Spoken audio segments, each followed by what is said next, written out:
It means nothing. It means nothing. Bitch, another motherfucking Go ahead. intro. Go ahead. When's the last time you talked to your mother? Now you're more fluent.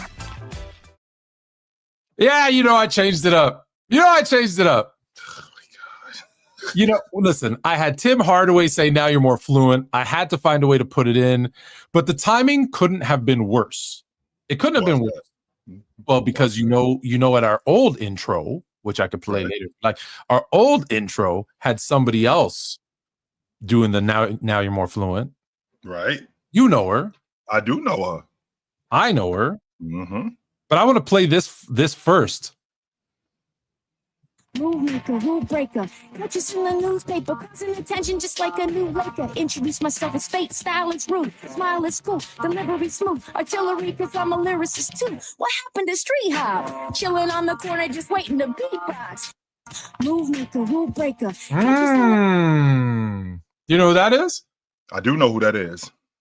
Do you know who that is? Does that Hey! Yo, you guys had me on your intro as now you're more fluent? We did have that. That's yes, we crazy. did. Yes, we 100% had that. And on top of that, episode. I did not know because I was blown away by it. I was like, wait a minute. In addition to homegirl knowing sports, she rhymed too. Like, what else am I gonna find out? Like, what else am I gonna find out about this chick? That's so dope. Like, she's awesome. So, she's in the house. I need to know. I need to know what the hip hop name was, though. It was fate. So I started rapping. Well, here's the story. So we moved from Cali, me and my family, and moved to Portland, Oregon. But the area in Portland that we were at, we were like the only white family in the neighborhood, pretty much.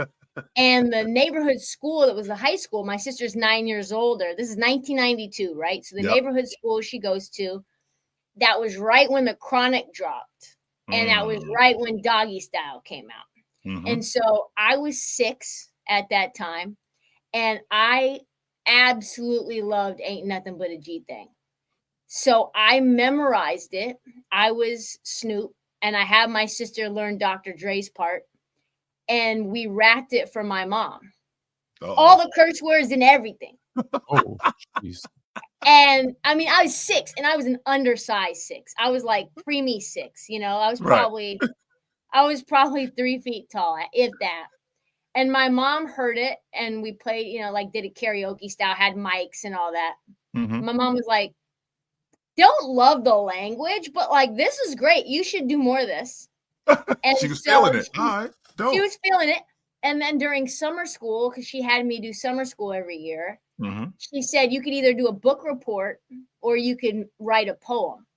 So I just started writing lyrics then every day. And so the bars came pretty quickly from there. And then got into a rap group called The Rebels. And I was either playing hoops or hanging out with my friends or homework or writing rhymes pretty much my entire life growing up until I was probably 17, 18. And then went to this talent show and it was like Morris Chestnut and MC Light were there. And I was the only, it was great. It was like a huge, a couple of guys from like minor characters from Friday were judges as well. And I was the only, it was like the community center talent show. And I was the only white kid that performed. And I took second. And there was an A&R person from Sony in the crowd. They offered me a contract. The money was awful, as you guys probably would imagine. I would have had to move to New York. And my mom was like, no, you're not doing that. So yeah, hip hop is in my blood probably as much, if not more, than basketball is. Word. That's what's up. Obviously I knew about I did not know it was that much in your blood because I just saw this and I'm like, that's how I was all through like the whole time, my whole life growing up. It was Murray's hair grease and braids and you're slapping the top of your head because your braids have been in your head for 2-3 weeks. You're not able. You can't itch them because you can't scratch them. Can't yeah, do you're that. rocking Nah. the do-rag. I'm walking around my house. My mom's like, "What is this? What is going on here?" Really going on? So that's what it was. All right. So Tris, when you first and I don't want to I don't want to take up a lot of time with this, but Tris, when you first got into this, what was the plan getting into this when you first started? So I was in finance for 3.5, 4.5 years. From the time I graduated college, I went to school on a full ride, and I grew up, in the system, single mom, and poverty was just something I was trying to get out of. So I majored in finance, became a broker, worked at UBS, worked at Wells Fargo, worked at some other places, and I just fucking hated it. And, can you imagine me in an A-line skirt and a button up and just heels? Oh, I've seen this chick. That's the complete opposite of her. I can tell you that right now. I've seen her. Yeah. She is at the 3-inch stilettos and in the skirt with the button up. No, that's not her. You can see it though, just it's not where you're comfortable. It's not in alignment with my personality. And it was just very uncomfortable. And it was right in the middle of 2008. And that's when I first got my job and the financial crisis had hit. And it was just wild. And I had the Sunday scaries all the time. And I would meet people and they would say "Oh, so what do you do for work?" I'm like, "Oh yeah, I do financial advising." And they were like, "Oh, really?" And I'm like, "Yeah, that doesn't sound like you. You seem." And so that was kind of my first, I guess, inkling that I'm probably in the wrong field. Yeah. And what's up, little Tone? And and TK wants us to show us highlights from his finals, but we'll do that later. Mm-hmm. I think we lost she froze. She froze. I think we lost her again. It's all good. She's back. She's back. She's back. Yep, she's back. We got her back. No, you back. Yeah, you said we got you back. Tone, and then he froze. And I said he wants to watch we got you back. Finals, but we got him back. It looks like my computer's having. I need one of your computers, Tone. That's what I need. Mine's like a 2020. Maybe. Where are you in Portland right now? Where are you? We can ship one off with a shirt. I'm in Portland. I'm in this little workspace, but I can definitely listen. I'll go wherever for a new laptop. I'll tell you that. Is this house? Because he says he couldn't see you in an A-line skirt, but I see you renovating houses. So is this that house? I am in a workspace. So I rented out a workspace here, and they have a podcast studio inside of here. Oh, okay. And so that mics, lights, all that. That's what's up. So yeah, and we got desk. It's cool for meetings. I gotta have some sort of separation from my family. So anyway, I ended up leaving that job. Sure. And deciding, okay, I want to be in sports media. Yeah. And the first thing you think of as a woman in that space is sideline reporting. Yeah. And so that was what I thought I was going to do. And that's what I ended up doing. Starting off, I did sideline reporting for Portland State and for no money. And, that's a lot of work for not a lot of opinion, Right. Mm-hmm. You're just basically a mouthpiece. And I've never been able to be anybody else's mouthpiece. No. So moved to LA, slept on a bunch of couches, and it took me 3.5 years to find a real legit job. And I started at USA Today. And I think when I started, I didn't even know what I wanted. I just wanted to be in it. Right. And along the way, I realized I want to have a voice. I want my opinions to ring true, and I want to say them how I want to say them, like I would to my friends in my neighborhood, which is not, there's not a lot of representation of that. So then when I went to Barstool, their audience and my audience, not the same, right? Can I pause you there for a sec though? Because you end up at Barstool because aren't you at USA Today and you want to interview Dave and they're like, no. And you're like, and then you fired. 2019 Super Bowl, I interviewed Pat McAfee. And this was before what we know of Pat McAfee now, right? I think he was with DAZN. He had just left Barstool. And my producer was like, he was so not known that when my producer was like, hey, do you want to interview him? I was like, like we're kind of interviewing Derrick Henry and Deshaun Watson, you know, pre-problematics, and like Dak Prescott and Emmitt Smith and all these huge A-list names. And he's like, no, Trysta, you want to do this. Definitely interview Pat McAfee. Mm-hmm. Great conversation. And that was the same Super Bowl that Dave and all of them crashed the Super Bowl media party and they got kicked out. And it was like crazy security from then on for everybody who actually had media credentials. And I was at USA Today from 2016 through the end of 2019. So I had been to a bunch of Super Bowls, kind of knew how it worked. And the PR person from Barstool was like, hey, do you want to interview Dave? And I was like, yeah, I know this will go viral, you know? And at that point, USA Today, I had been going to the finals. I had been going to World Series. I covered an Olympics in Korea. I've interviewed LeBron. I've interviewed Pat Mahomes before he was Pat Mahomes and post Pat Mahomes, like Travis Kelce, all these huge names. And I had like 1,800 followers on Instagram, like maybe 1,200 on Twitter. And I'm like, oh, well, I'm not breaking through. I could be fired tomorrow.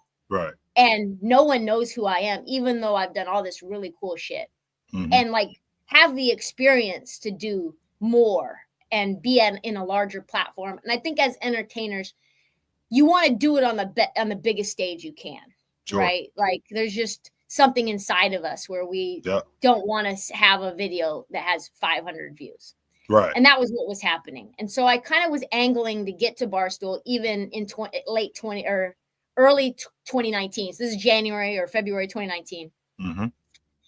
And that year was the first one that I was like, I got to get out of USA Today. And so then I ended up knowing someone who went to Barstool from another place that she had been producing. And she was like, oh, you're in New York? And this is maybe like August, something like that, maybe September. And we got coffee. She brought me up to the Barstool office. And she had me just kind of on a lark, on a whim, meet one of the first employees. And he asked me, like, what do you want to do? And I was like, I want to be able to break through. I don't want to continue to do what I'm doing. Sure. And I feel like I play for the Vikings and I'm Stephon Diggs. And they want to run the ball 30 times a game.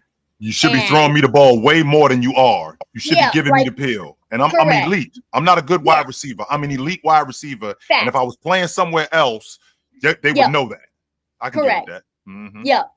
So then they're like, well, you'll meet Dave and or something. Maybe Dave will. Maybe Dave won't see your stuff. We're going to send him your stuff. If he likes you, great. If he doesn't, you'll never hear from us again.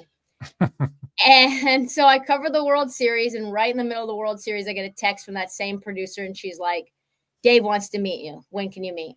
And I was like, as soon as this World Series is over, I'm in New York.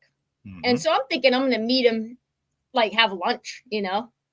And she's like, yeah, he has a 2-hour radio show on Sirius XM. We're just going to throw you on there. See what happens. Nice. And I'm like, oh, okay. All righty. So I take right to it. Yeah. So I take the day off. Yeah. Thankfully. I mean, it didn't matter really. Take the day off. And I go up there. And he says on Sirius XM, we got Trysta Krick here. This is pretty much a job interview, the last step of a job interview. I think she wants to work here. And I'm like, oh, my fucking God, I'm so dead. No matter what, I'm probably fired. All right, let's go. Let's go. Whatever's about to happen is about to happen. Yeah, so we have this awesome banter show. It was great. Yep. And then I was like, oh, yeah, you know, I was actually going to interview you. And then my producer shut it down. And he's like, oh, what's her name? What's their name? Da-da-da-da-da. Oh, I will shut USA down. They're a little squirt gun and I'm a full bazooka. And I will buy them and shut them literally. And I'm like, oh, yeah, I'm definitely fired. Like, meanwhile, you still work there, by the way, while you're doing this. I still got a job like, currently there. No, it's not so bad. That's just how the media business is, you know? And I'm like trying to protect them. And I get a call. I knew because the producer who I dimed out, well, I just said her name, first name, but you know, she thought I dimed her out. And I got an email. I looked at my email. It's like, you've been removed as an administrator for USA Today's Instagram. You've been removed as an administrator from USA Today's Twitter. You've been removed from the USA Today's Snapchat. So I called my guy, like my main producer in DC. I was living there, and I go, Colin, I think I'm fired. And he goes, why you say that? And I go, I've been removed as a social administrator from all the apps, like all of them. And Jay, as you know, as a businessman, that's the first thing we do is take everybody's security things away first. Phone, everything. Your email, just know you're done. Yeah, you're done. You're fired. The next thing you're done. The thing is to meet you, and when we meet, bring your laptop, by the way. Yeah, so I get an email. Or from those emails, and then I get a call from like the big boss. And I was like, Colin, I got to call you back. They're about to fire me right now. And I'm on the train. Like, literally, I'm about to get on the train to go back to DC. Yep. And I'm like, okay. So he's like, so, hey, how's it going? Yeah, just, why did you go on Barstool Radio? It's like, what were you thinking? He fires me.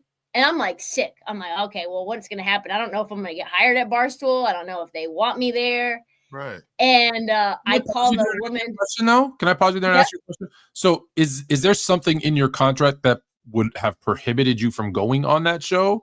Okay. They said that the reason that they fired me was they said that I put her in danger from the Barstool audience by mentioning her name, even though she was a public figure with the blue check mark.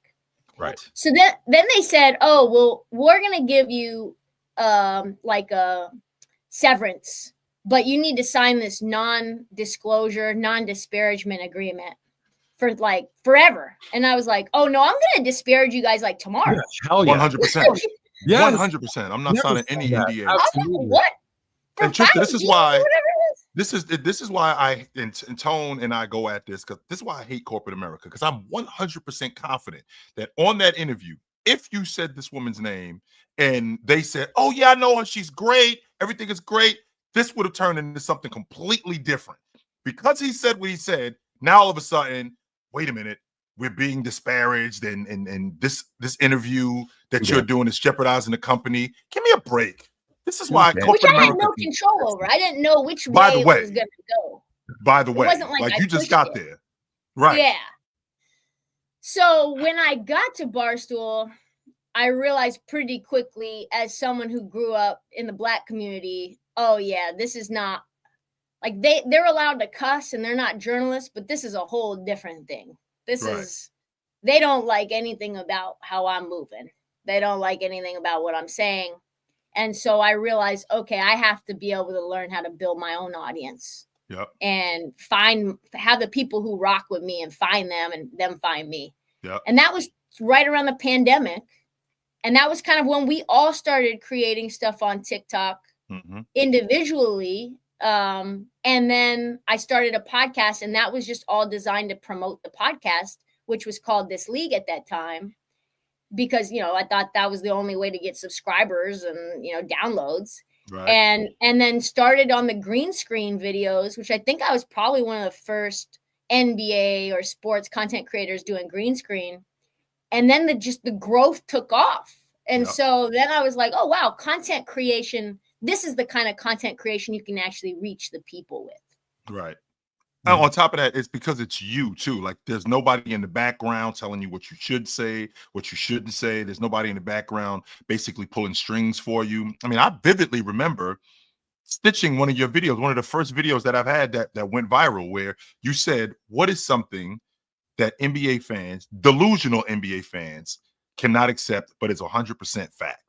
And I remember stitching that video. I was like, wait a minute. I think this girl stitched that video. Yes. I vividly remember stitching that video, and I was like, yo, I got to pay more attention to her, because she clearly knows what she's talking about.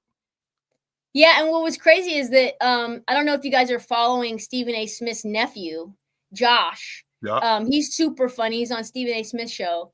He just told me a couple of days ago that he was in the house and had seen some green screen videos, and that inspired him to start doing his own social media as well, which, you know, you hear that and you see these, you know, I see you guys as like other like internet stars.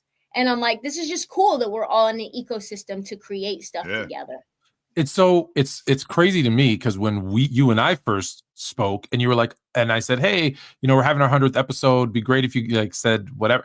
And you were like, yeah, I love your show. And I was like, really? You know our show? Like, you don't realize how many people you reach sometimes. And it's, you have those moments, my son will always tell the story. We went to a Globetrotter game and one of the Globetrotters came and pulled me out of the crowd and be like, hey, you're Fluent. Come here. Come onto the court with us. I'm like, you know who I am? He goes, yeah, I know who you are. I'm like, you don't realize that stuff. So like when you did that, I was like, oh, cool. And I told Jay and I was like, and he's like, no way. I'm like, yeah. She said she'd come on the show eventually.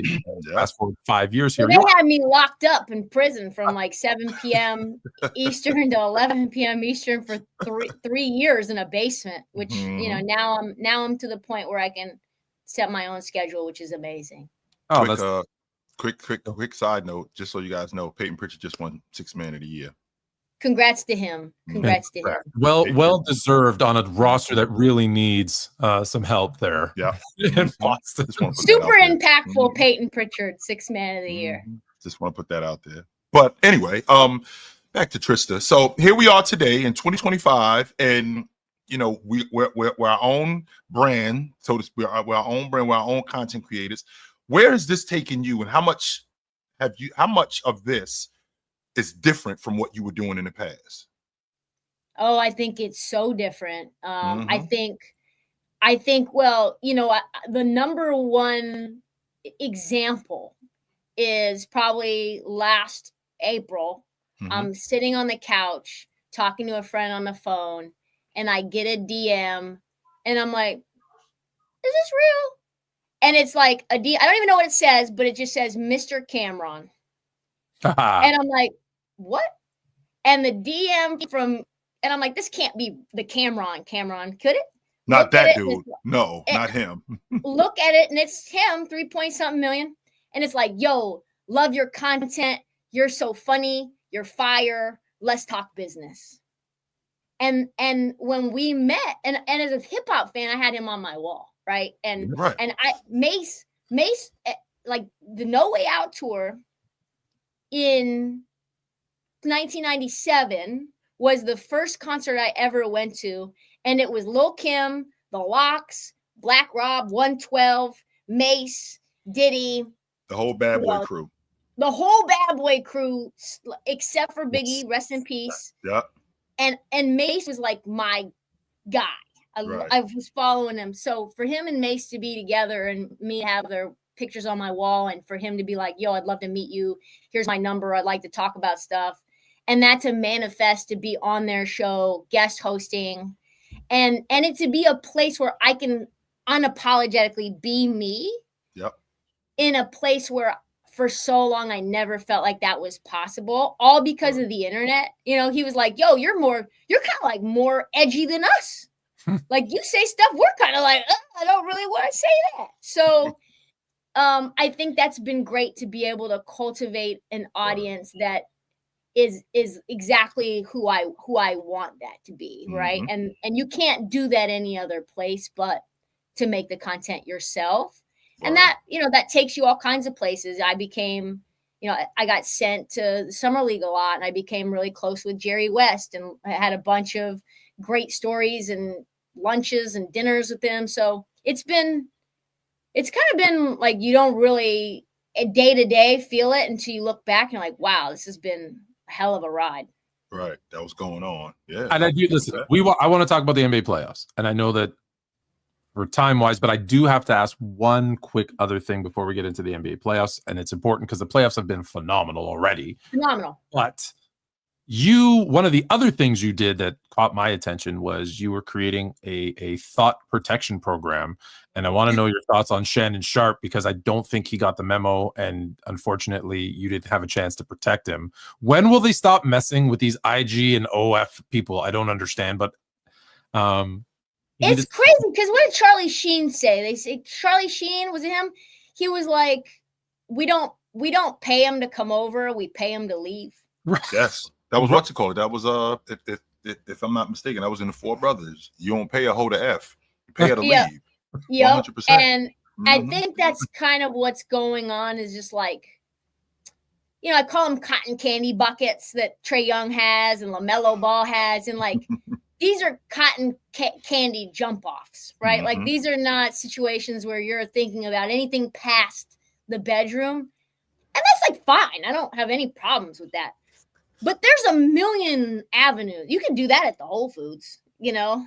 You literally can find those girls anywhere. Mhm. When you're Shannon Sharp or you're PJ Washington, I don't know, maybe it's just the type of girls that they like, are these BBL girls, and they're like hypersexualized version Barbie dolls, and they already have all their stuff out, you know, and you're just like, ooh, that's my fantasy. I kind of want to like fuck a porn star, you know? Right. And it's like, listen, most people who are in the OnlyFans industry probably aren't without any baggage. Right. Any in terms of like, maybe not. I'm just saying, but like more times than not, and this has happened with a bunch of rappers, content creators that are former rappers, and like you've got NBA players. It's like, why do you guys keep going down this road? And why do they all date the same guy? I really don't get it, because this is not real life to me. Right. Me neither. I was even thinking about this with like Haley and Hannah Kavinder. Why do you guys date other athletes? You can't find a nice guy from Intel or IBM or even because they don't want that. They don't want that, Trysta. That's not what they want. No, that's not what they want. And on top of that, and we live in a space where, you know, everything is accessible. You know, people can put a camera in front of your face anywhere. So why put yourself in that space where you can get yourself in that kind of trouble? Why?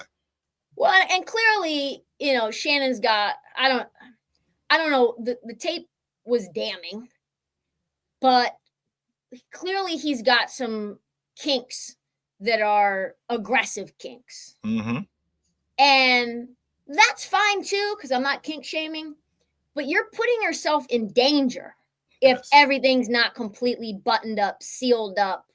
Everybody knows what it is. You're literally texting her as soon as it's over. Had a great time. Hope you did too. You know, and you would think, like you said, it doesn't matter. Do whatever the hell you want to do, but know you're a celebrity and know that not everybody has your best interests at heart. You're a target. You're absolutely a target. Know that I think is just that's what blows my mind, is that it's like, you know that it's coming, you know that it's there. Just be smart about it. But there are other celebrities who want the same thing as you.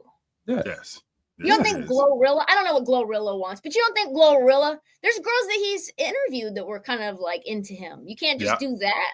Right. I don't know. It's crazy. It's crazy out here on these streets. Yes, it is. 100% it is. And it just it blows my mind, because I got a buddy of mine.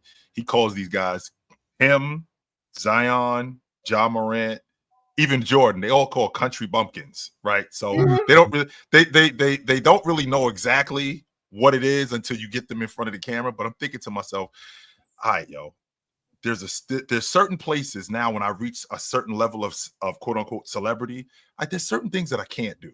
There's certain places I can't be. There's certain people I can't go around anymore. And I just have to accept that this comes with it. Right. And because of that, these dudes think that they still can just be in the same space. They think they can still go to the same spots. I'm like, no, man, you can't. Like, I vividly remember, Trysta, it blew my mind. I'm hearing Tiger Woods on the answering machine. I'm like, Tiger, what are you doing? What are you doing, brother? Denny's waitresses. I'm like, Tiger, just so you know, and I would have loved to have talked to him at this time. I'm like, Tiger, just so you know, this your man talking to you.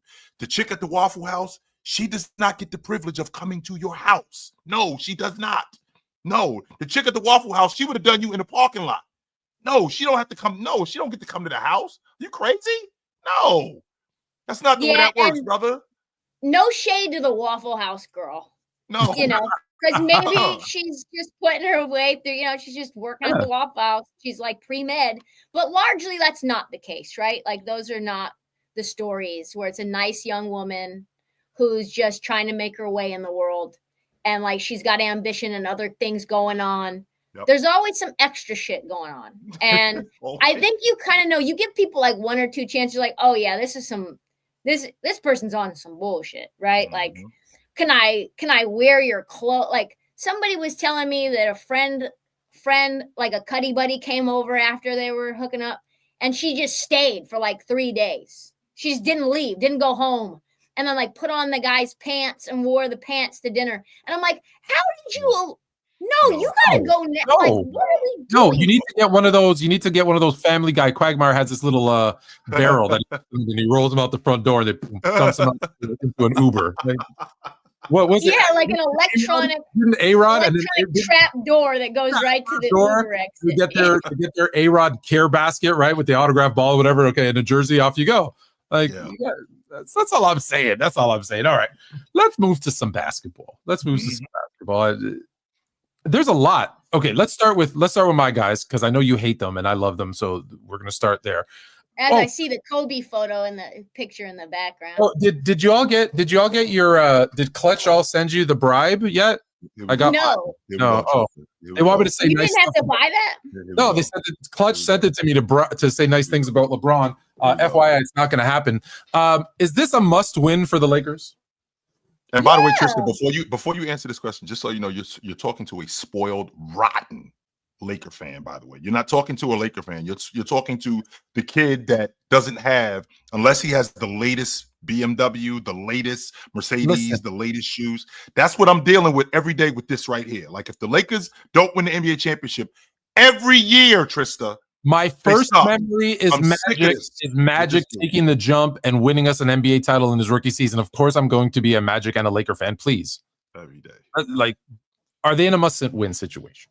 As a lifelong Portland Trailblazer fan, the hate for the Lakers is just it too strong?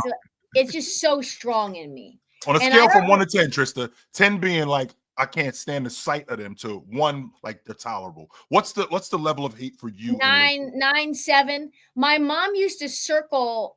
She had a paper calendar. It was a Trailblazers paper calendar, and she would circle every game we played against the Lakers, and she would write BLA on the calendar. So it's been since I was 4 years old that way. And then the Kobe rivalry was huge, and then obviously losing to the Lakers in the West. Losing to the Lakers in the Western Conference Finals, up 15 in the fourth quarter. That one really. And then walking into Staples, the Crypt, and seeing that right when you walk into the tunnel is that like Shaq. And you're like, oh, fuck these guys. So I hate them. And like if Portland's not relevant, then the next best thing is Laker heartbreak. That's the next best thing for me.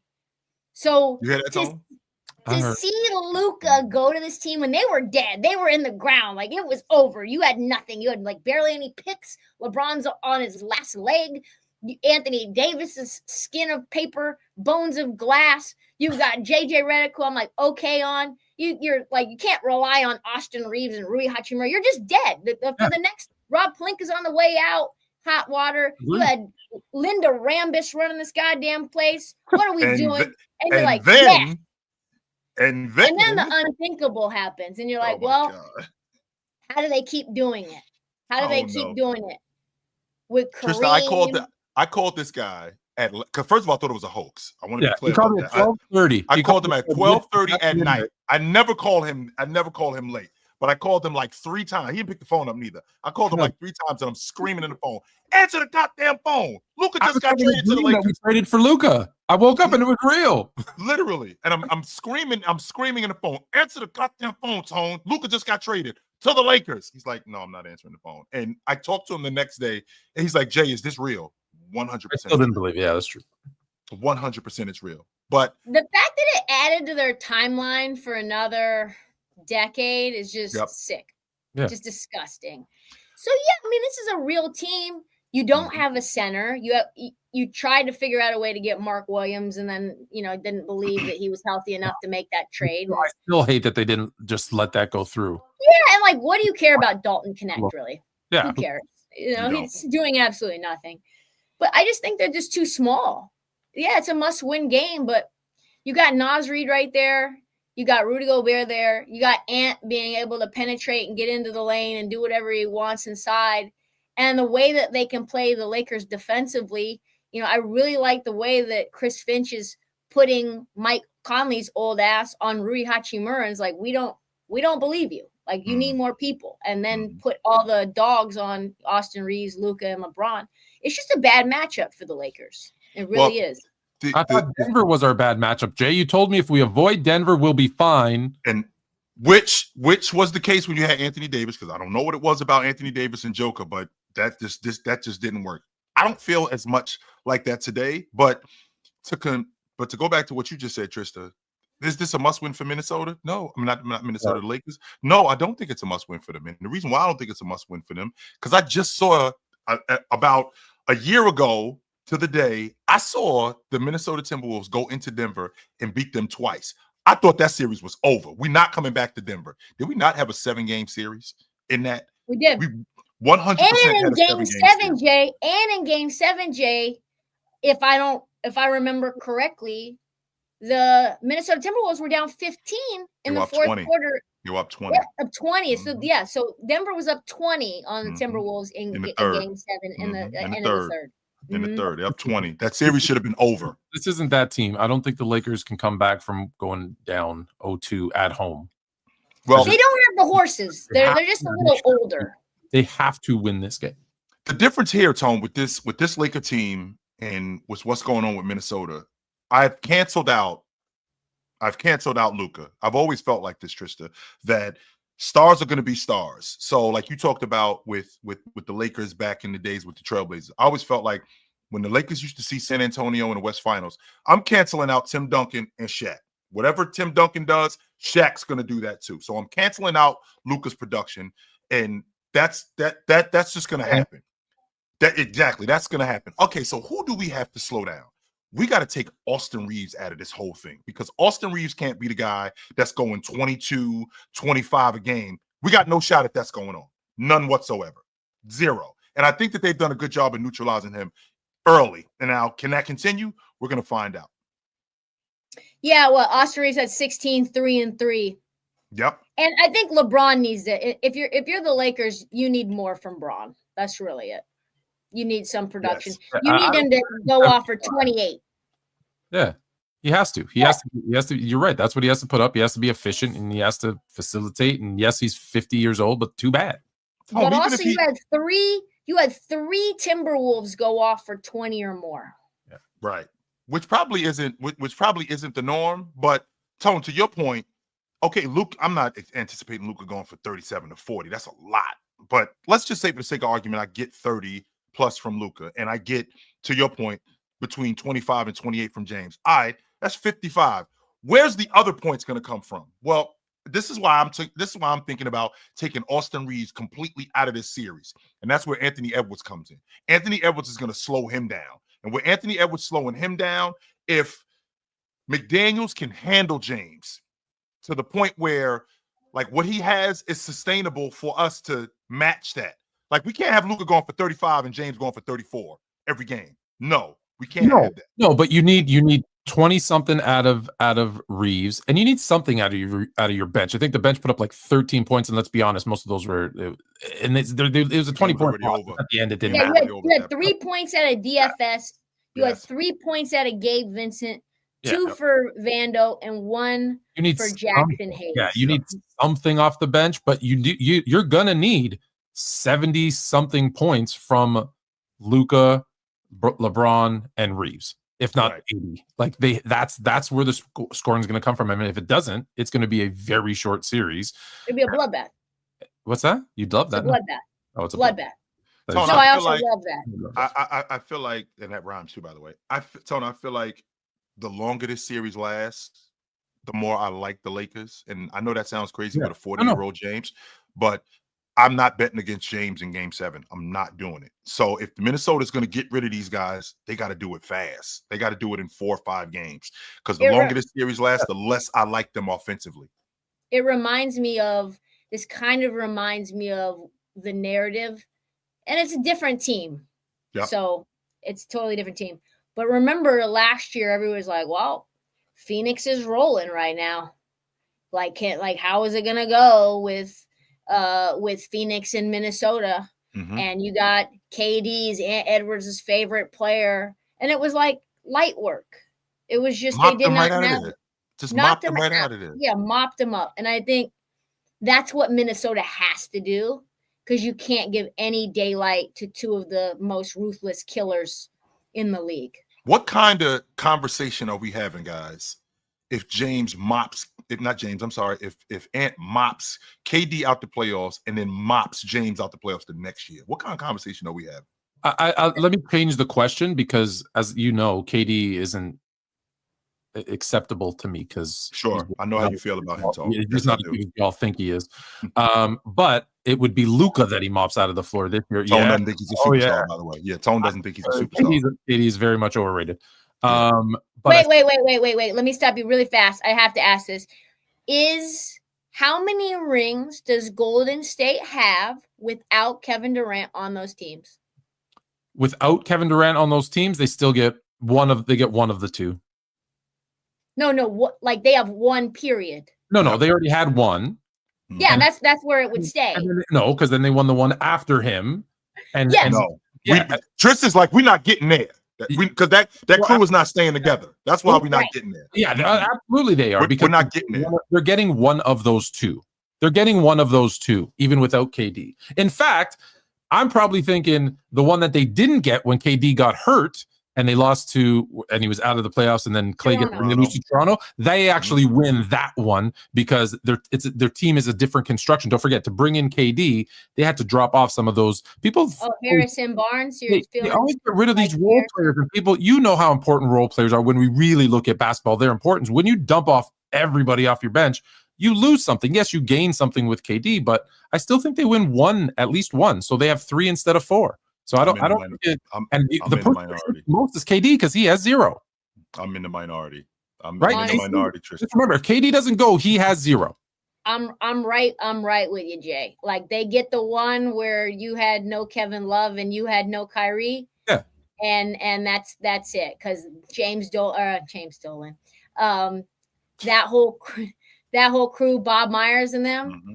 I don't think they want to continue to have go so deep into the luxury tax if they're not producing chips. Tone, after that 16 season with that epic collapse, I think the Cavs smoked them the next year in the finals. I don't think that they beat them. I think they smoked them, and now we got to blow this thing up. It's someone else. Right after the 3-1 collapse by the Warriors, they get someone else if it's not KD. So that's real quick. But say KD stays on that OKC team, which took them to the brink in the playoffs, and then Houston, you've got them there, but you don't have that ISO Slim Reaper God to be able to take the pressure off of Steph. They might not even get to the finals in all of those years. They don't, and you're right. They don't get to the finals all of those years, but they still win one because OKC just got their hearts broke too. Don't forget, they gave up a 3-1 lead, right? So they start to crack and crumble apart. And Houston, like, we're going to put any faith in James Harden? Like, come on. The reason why KD got on that crew with Golden State because there would be no doubt. He went on that crew. There would be no doubt. He got on the crew because Curry was the gatekeeper in the Western Conference. And Curry welcomed him on that crew simply because we can't beat him without you. You can't beat him without us. Period. That's what that was about. More than anything. How many rings does KD have if he doesn't go there? 0. Yeah, he has 0. It hurts more. So if you never get KD in Brooklyn in a fully healthy situation, if he never goes to Golden State. Then you're opening up a whole nother bunch of. So you have now like too many sliding glass door moments. As of now, 0. So 0. There you go. That just totally sidetracked what we were talking about, so I don't remember. So we're going to move on. We're talking about the Lakers and. We're talking about Ant Edwards. How do we think about Ant Edwards if he slays LeBron and he slays Luka? I got a young mind. I'm still good. Okay. I got an old mind. I'm not. I got if I don't write it down, forget it. It's over. So how are we talking about Ant? How are we talking about it? Because Ant was on the ascension, and he was going to be the face of the league, and he was going to be that guy, and then they get knocked out, and all of a sudden he stinks. Now he comes back this year, and we're having different conversations about him again. He's having different conversations with people in the crowd, but that's a story for another day. So if he knocks out the Lakers, like wipes the floor of them, are we now talking about Ant again? Does he go to the Western Conference Finals? Yes, I think he has to. Yes, I do. I think to be honest with you, Tristan, I think he has to, off the strength that now the pressure for him to win, it's gotten heightened because you dropped KD last year. You dropped James and Luka this year. What's standing in your way? And Jokic, and you dropped Jokic. You dropped Joker, right? You dropped KD, and you dropped KD and Joker last year. This year, you dropped both James and Luka. What is standing in your way in the Western Conference? Shea, who hasn't really been there as nearly as much as those other guys that you already dealt with. So now I feel like the need for him to win, we're gonna completely forget that he dropped KD. We're gonna completely forget that he dropped Joker. We're gonna forget that he dropped. And let's be clear: if they beat the Lakers, I know we're jumping ahead. It's only one game, but if they beat the Lakers, they get the winner of Golden State, Houston. So it's the lesser Curry too? Second round matchups. Yeah. So if he goes through KD last year, if he goes through Jokic, he goes through LeBron, Luka, Steph on his way to the Western Conference Finals. He's got to win it. Whew. He has to win it because that's going to get. I think he's got to get to the finals. But this is one hell of a resume. To slay these dragons is one hell of a resume. Even if they don't beat OKC, because OKC's so stacked. People forget Aaron Wiggins is there just dropping threes, and like Casey Wallace is there. He like 20. Hey, hold this 20 a game that I got over here. Take this with you. Just so you know, no one's even watching the Thunder and Grizzly. They're up 20 again. Like it's not even not even a contest. It's ridiculous. Not even a part of our rundown, guys. We're not even talking about it. So yeah, I think he's got to get to the Western Conference Finals. Yeah.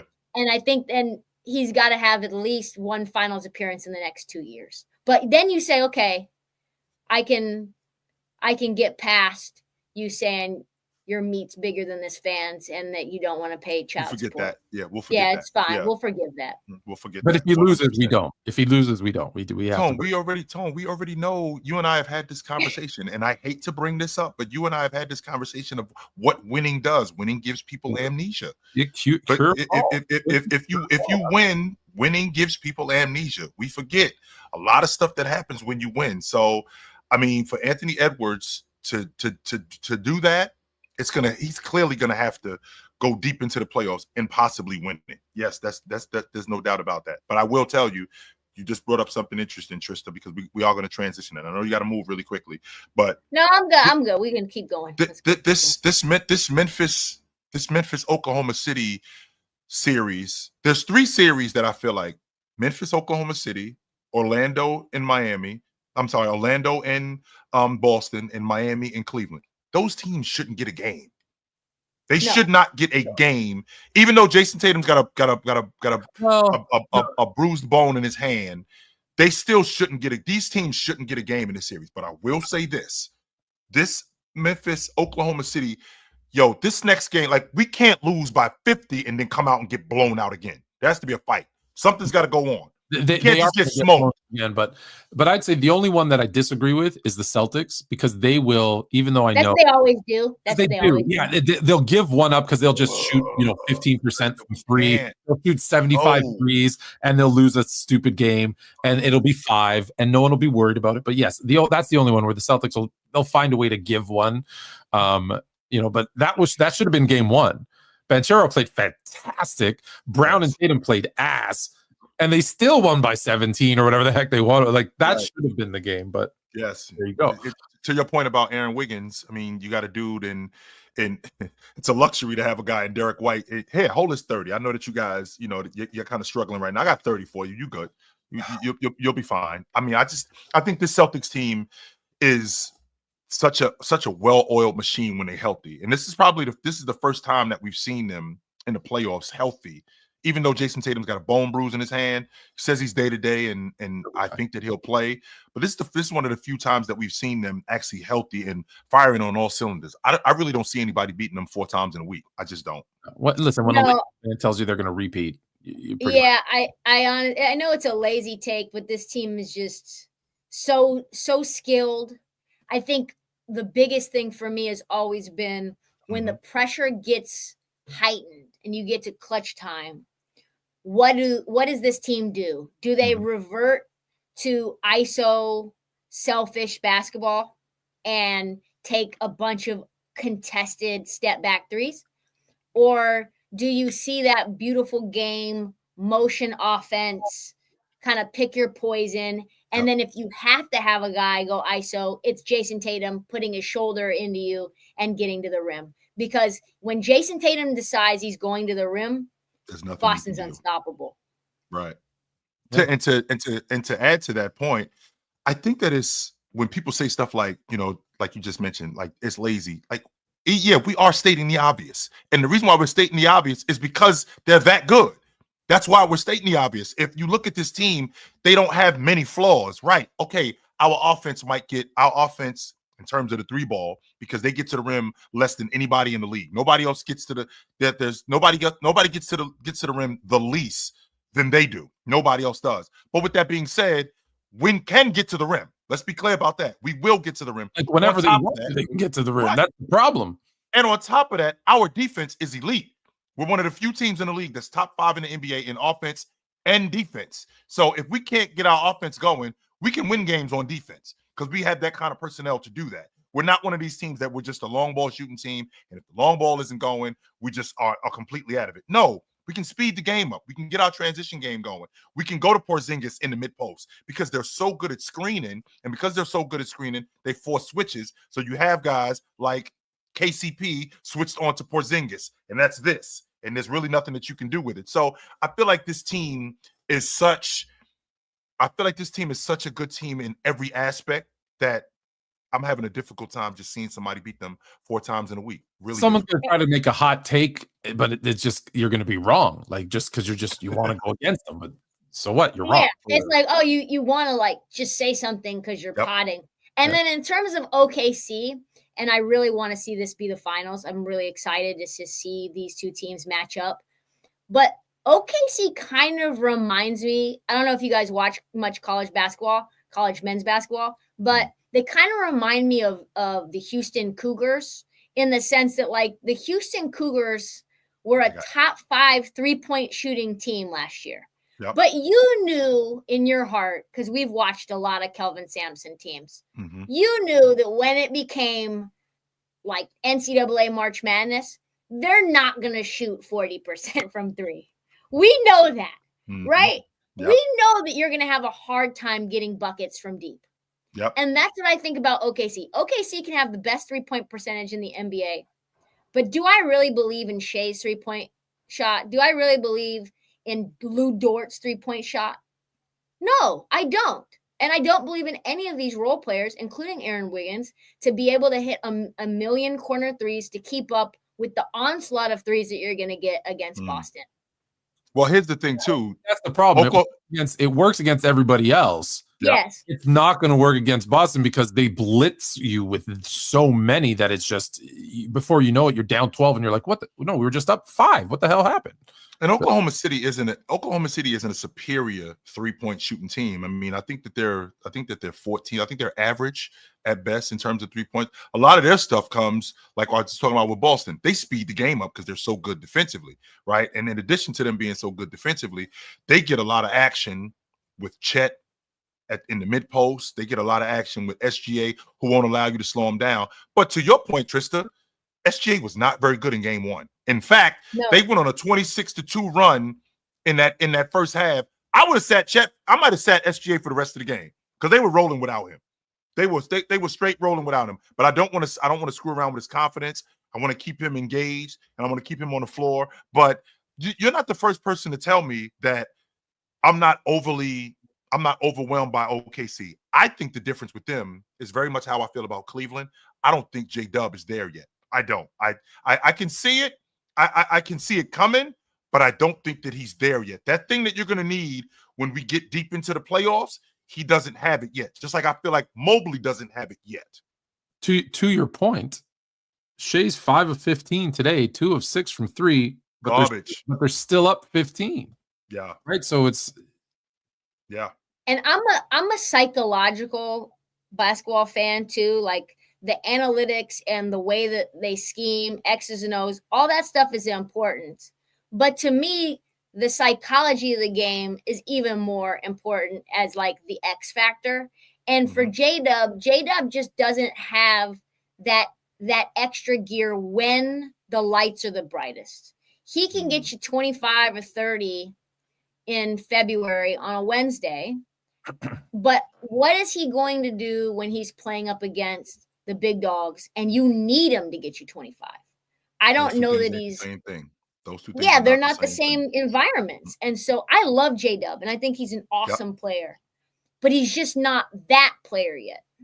That's what I was about to ask you, Trysta, because I want you to stay right there.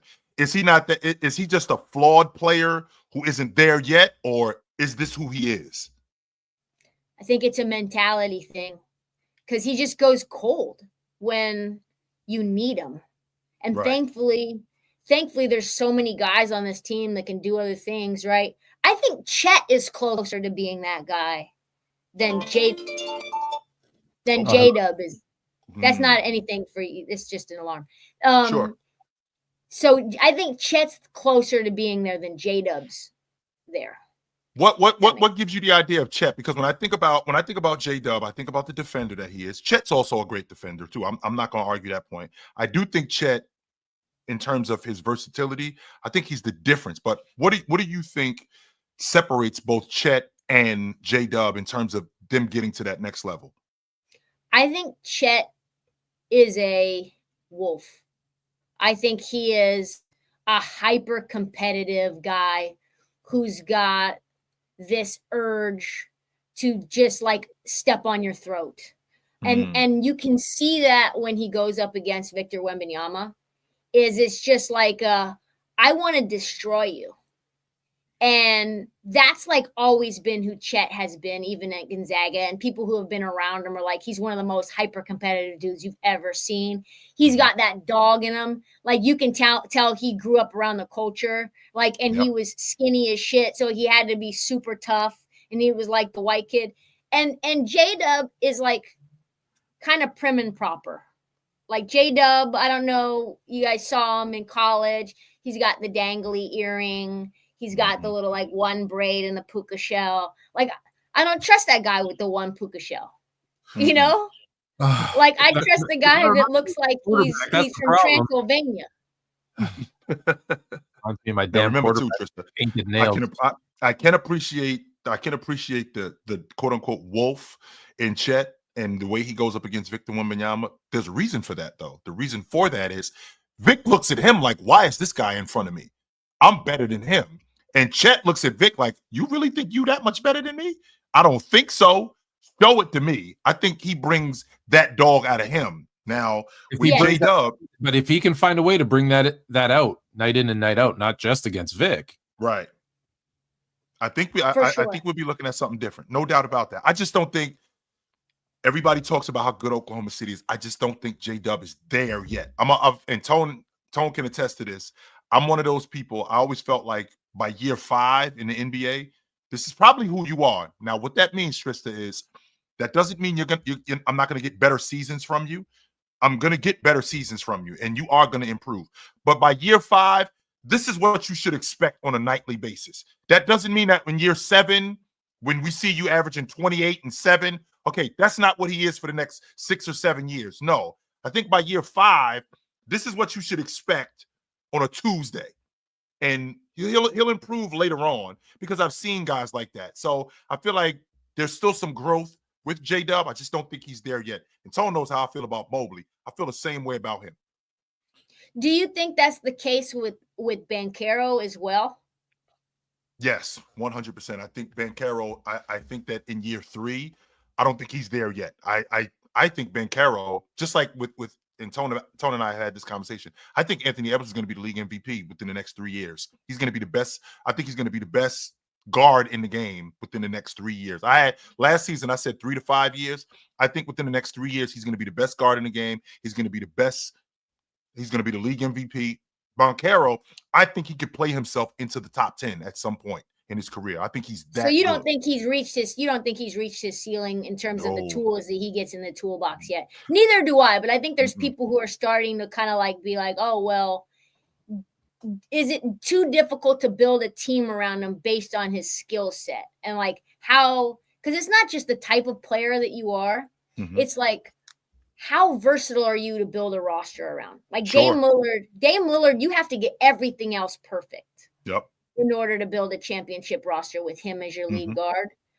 Banchero wants to play the point, And so, and he's not that great of a shooter. So what does that mean in terms of him and Franz together? Do you need to break them up, etc.? And so that's why I was asking, because Orlando's got to do something. I'm on record saying he's not going to be in Orlando in year 6. So told me he's going to be. He thinks he's going to be somewhere else. Yeah. Listen, history always repeats itself. What happens when people get great in Orlando? They leave. They leave. Yeah. So until something changes, until someone changes that trend, then I'm just going to stick with it. And listen, for Orlando's sake, I hope he stays, and I hope they build a winner around him. It would be great for the city, but I just look at him. I look at him, Trysta, like he's a kid with a huge toolbox, and he's got all these tools in it. He doesn't know how to use them yet. He needs to get around somebody that's going to show him, because everything that's necessary to be a winner, he has it. I was just watching him against the Celtics a couple of days ago, and first and foremost, his size is ridiculous. That's what I was in awe of. I'm like, look at the size of this dude. He's 6'10". He's 250 pounds. He's a bull in a china shop. He doesn't really know what he's doing yet, but he does know that he can score it with the best of them. He does know that. The game hasn't slowed down for him yet. Have you guys seen him in person? I have never seen him in person, but from just looking at him on TV, I'm like, this guy is massive. Have you seen him in person, Tone? no, I was thinking about it, but no. I saw him at the ACC tournament when he played for Duke his freshman year in Brooklyn, and they gave the media seats right across from the Duke bench, and I watched him warm up, like maybe 3 feet away from him. He's the largest human being, largest proportional human being I've ever seen in my life. I had to send multiple texts like, I don't think you quite understand how big Paolo Banchero is. Imagine LeBron James and then add 2 more inches and like more beef. And the kid is 18 years old. He is so obviously the number 1 pick in the draft. Yes. And you could tell that Duke was not playing him to the best of his ability. They were just putting him in the system for Duke to succeed. And I was like, this kid's like incredible. And you can tell when you see him in like, I would get to a Magic game wherever you guys are at the next time and get as close as you can to him, because it like will blow your mind. He's like an army soldier that's been magnified to like 1,000x. Yes. Well, unless we can get to Orlando or Boston the next 3 games, or we're gonna have to wait till next season. Because I'm right up the road from Orlando. I actually was thinking about going to game 3 or game 4. I was actually you should do it, Jay. You should do it just for that, just off that on Rip alone. Yeah. We talked earlier about winning curing everything, so it didn't cure Jokic's. Would you say this was Jokic's first like really bad playoff game? Like, people are going to look at the triple-double, but I'm going to look at the 7 turnovers. I'm going to look at down by 3, and you're just throwing the ball away. Do you remember another game where it was kind of like, oh, he doesn't look good down the stretch? I think there's something wrong with him.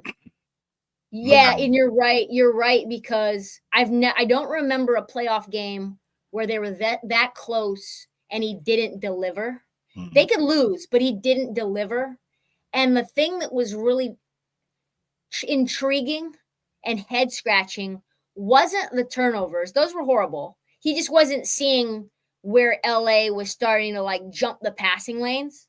No, he quite literally, it was 103-100, and I remember he threw it right to Kawhi, and I went, that's the easiest steal Kawhi's ever going to get in his life, because especially against him. It made no sense. Yeah. But it wasn't that was the part that made me scratch my head. It was the 3 open threes that he hesitated, pump faked, and I was like, what the fuck is wrong with you? Shoot that 3. He's an elite playoff 3-point shooter, and you need that 3. What are you doing? That was the thing where I was like, oh, maybe there's something wrong with his shoulder or his legs or something where he doesn't feel confident in that shot, because he basically waited to make the decision until the closeout was already there. Is it fair to say that maybe the Clippers, their defense, we're not giving them as much credit as we should be giving them? Because I feel like they jumped the passing lanes. I feel like they shot gaps last night really well. I think that Zubac leaning on Joker, I think that's taking a lot out of him. I think that's affecting his shot. I'm not gonna just leave it to Joker might be hurt or something like that. And because I feel like, Trysta, at this time of year, everybody's beat up. I don't think anybody is 100%. It just depends on what level, how beat up are you exactly. I mean, Jaylen Brown is dealing with a knee injury at this point. Jason Tatum, he's got the hand issue. So I feel like with this Clipper defense, this is probably the best defense that James Harden has been on since he's been with the Clippers. And Leonard has just been nothing short of marvelous as an offensive player. But defensively, with Dunn, with Zubac as the glass cleaner that he is, and those guys wearing down with Derek Jones Jr., wearing down that perimeter offense, and now Joker having to do more ball handling. I feel like it's wearing. I feel like it could wear on him. I do have Denver winning this series in 6, but I feel like that has more to do with it than Joker just not being himself. Yeah, Clippers defensively are nasty, right? Like Batum's a very good, especially in the playoffs. Batum is a really versatile defender. You can even play him on the small ball 5. We saw Ty Lue do that against the Utah Jazz. Chris Dunn has become like one of the best stories in the league, right? Like he almost was out of the league altogether, and he's become no pun intended, right? He was done. And resurrected. And he just is now popped up as like he's not only in the rotation, he's starting games. Zubac is probably the most improved player this year and has come out of nowhere as this like two-way beast, this lob machine, and very physical against Jokic. That has always been the case between those two. You got that Eastern European rivalry. This is probably the best defense that we've seen from James Harden as well. He's been really excellent. And Kawhi is always elite as a defender. Norm Powell, when he played for Toronto, that's why Portland got him, is because he was a two-way sniper and you thought you could get some defense out of him on the wing. He's really good. So they've got a lot of pieces. Like you said, Derek Jones, you get him from Dallas, and he was a key piece in that finals run that they had. Yeah, they're not only physical, they play this brand of basketball that's very smart and very opportunistic. And if you're not hyper-focused and you even make any sort of little mistake in terms of passing the ball, they're there and they're going the other direction and you are demoralized. So, yeah, sure. I actually have the Clippers winning the series just because I feel like, one, I want them to win it. And I love Denver as a team. And, I think Jokic is the MVP for so many reasons. But I want to see Kawhi fully healthy for an entire playoff series, like for an entire playoff run. If he could get to the Western Conference Finals, or even hell, like at least another series of this, right? Yep. And we can at least see what he's capable of now that he has a 3-point shot, now that he's bouncing. Did you guys see that step back he had yesterday? That step back was bounce. We are so robbed by not getting to see him healthy all these years, because I forgot. Let's be honest. We all probably forgot how good. I've in Toronto got to see that run first. And it's just like we forget when he is healthy, how good he is. Like we've been robbed by one of the greatest players of all time. Yeah. So you remember that run he had against the Warriors where he had 12 consecutive points in the finals? He did that so often throughout the season, though, too. That was the thing with Toronto that they were always missing. No offense to DeMar, was a guy who just like they always go through their lulls. Here you go, here's the ball, and he was just like, yeah, I got this. And he would just go on these runs. And it was just, like I said, we got robbed so many times. It was just like when he was here, just give him the ball. We're good. This series is going to go down as like an all-time series. You can just tell. Yeah. I'm convinced of all the series in the playoffs, I think this is the best one. This is the one to watch. I definitely think that this is the best one of all of this. I will say, you brought up a point that once you say it, I had the flashes in my head of him hesitating, though. You're right, back to Jokic for a second, of him hesitating to shoot. Whereas normally he would just shoot it. So maybe partly is both things, right? I think it's the defense, but there is a hesitation there for whatever reason. Maybe it's because of all the banging with Zubac that his legs are tired and he's like, I can't do this. Because when your legs are dead and you're just like, I'm not going to do it. I'm going to miss. So it could be. And that Aaron Gordon missed dunk really cost him. Oh, how does he miss that? He doesn't have that bounce like he used to. I think that calf injury is really affecting him. Stop it. You can't. He got to punch that, though. He does have to punch that. 100%. He's got to punch that. But to be honest with you guys, I've been very critical over the last 4 or 5 years of Kawhi Leonard. I am so happy to just have him here.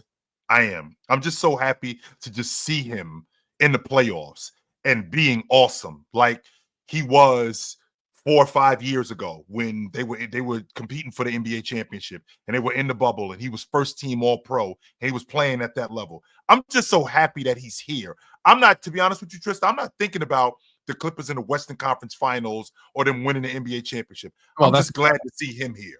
That's it. I'm just glad to see him here.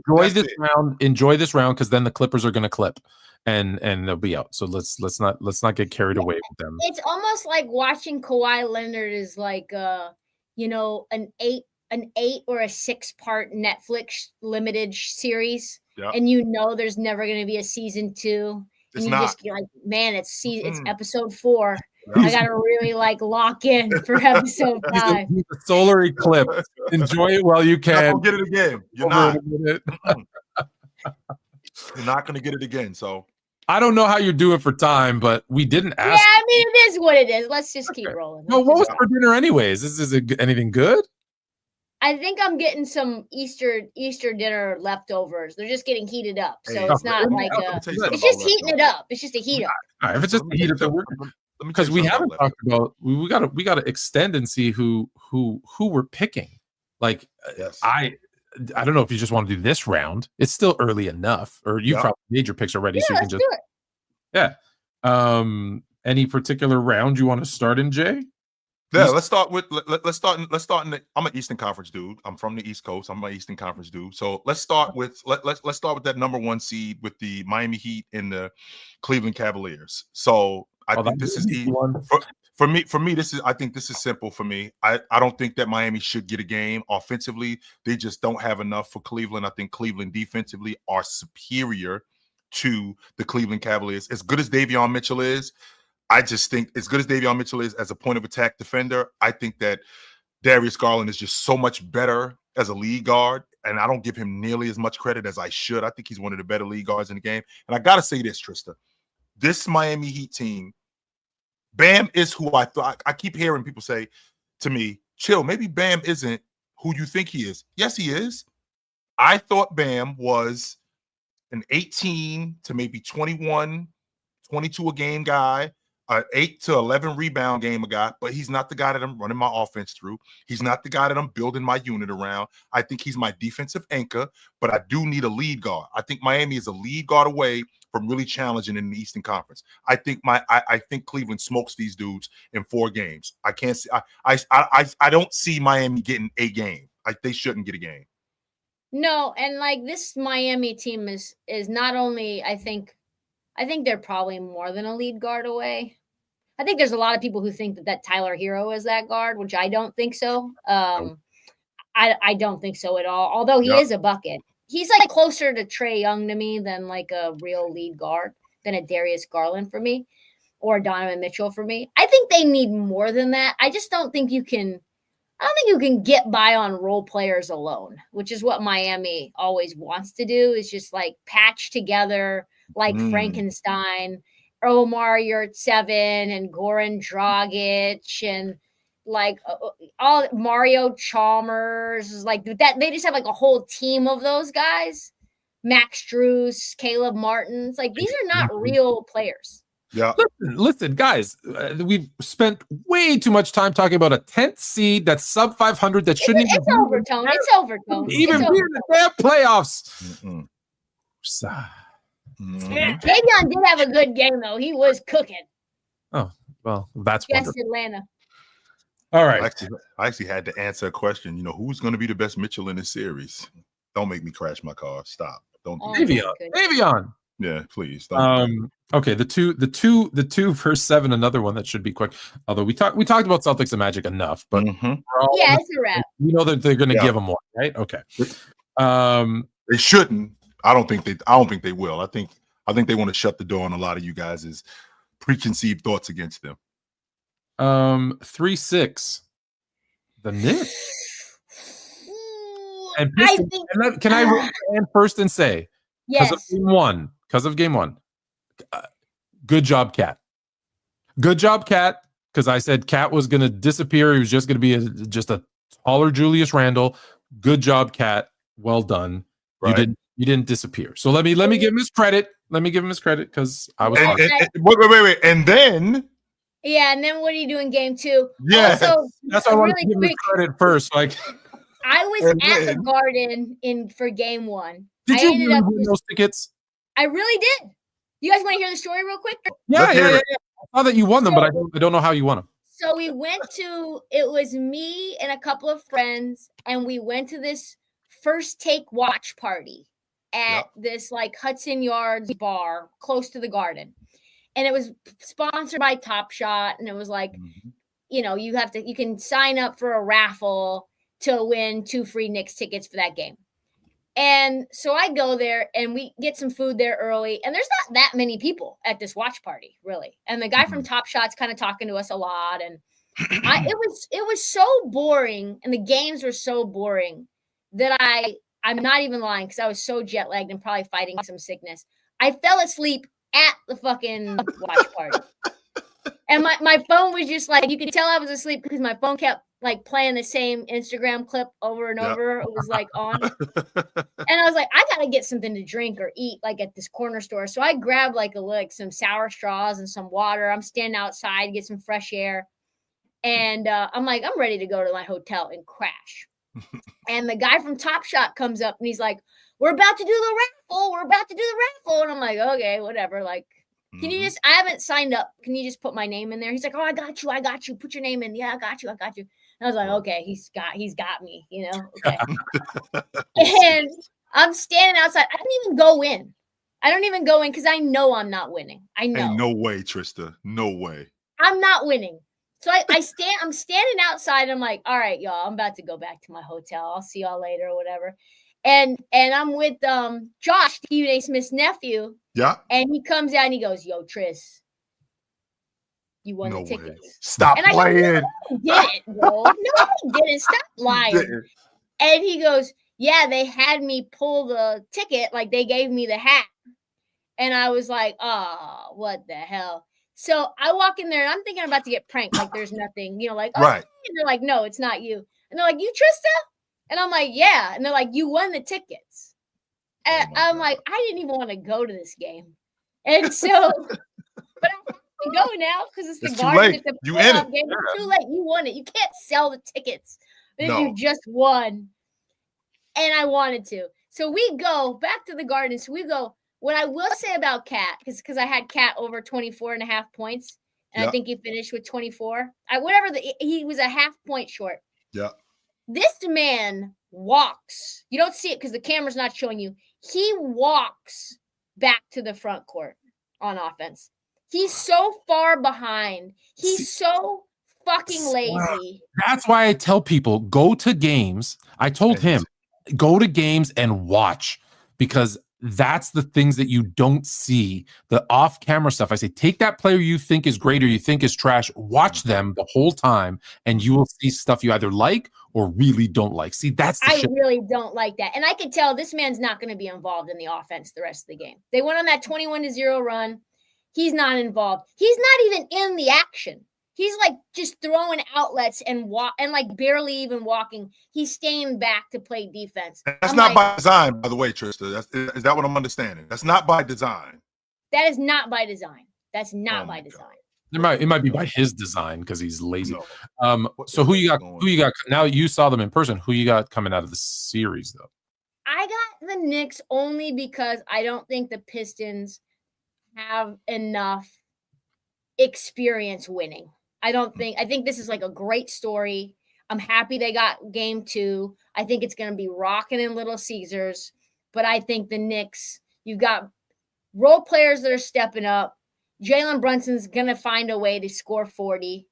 OG is playing the basketball of his life. You've probably never seen OG play such good basketball as a Toronto Raptor fan. He does not look familiar who this guy is. Yeah. So, and I think the role players are doing their thing. So you're going to need you have to put your faith in the Tim Hardaway and Malik Beasley and Dennis Schroeder to be great or good, and Cade to probably give you a really good or a pretty damn good game for 4 games. I don't know that I can believe in that yet. Nope. I'm going to stick to because I picked the Pistons when the series started, but that's because I'm biased, because when I was there for those back-to-back games, they took such good care of me. Anytime they bring me down on the floor and let me do whatever the hell I want, I'm a fan of your team. So I love the Pistons. So I'm going to stick with them. And the only reason I'm going to stick with them still, because everything you just said is correct, but I think they realized, we can win. Like, if they had lost another close one where they clearly outplayed the Knicks and they lost game 2, I'd say it was over. Yeah. I think you're like, wait, we can do this, right? A couple of timely buckets, we're good. So I'm thinking this series is going to go 7, which then makes it anybody's game. Now, game 7 in Madison Square Garden is going to be a tough one. There's going to be a bunch of nerves, so I'm going to stick with them. I'm not very confident about it, but I'm going to stick with it.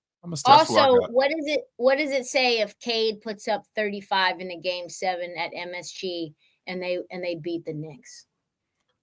What does it say? It says that what we did this offseason is a ridiculous failure, because we built this team to beat the Celtics. When you build a team to beat a specific team, that doesn't mean that you're going to beat everybody. That means that you only prepared to beat this team. And other teams are looking at you going, well, they might not be a great matchup for us. Now, again, I think that this Detroit Pistons team offensively, I'm not sure if they have enough. And to your point, Tone, Cade's going to have to put on the cape in order for them to win this series, not to win a game, but to win this series. I don't think he's there yet.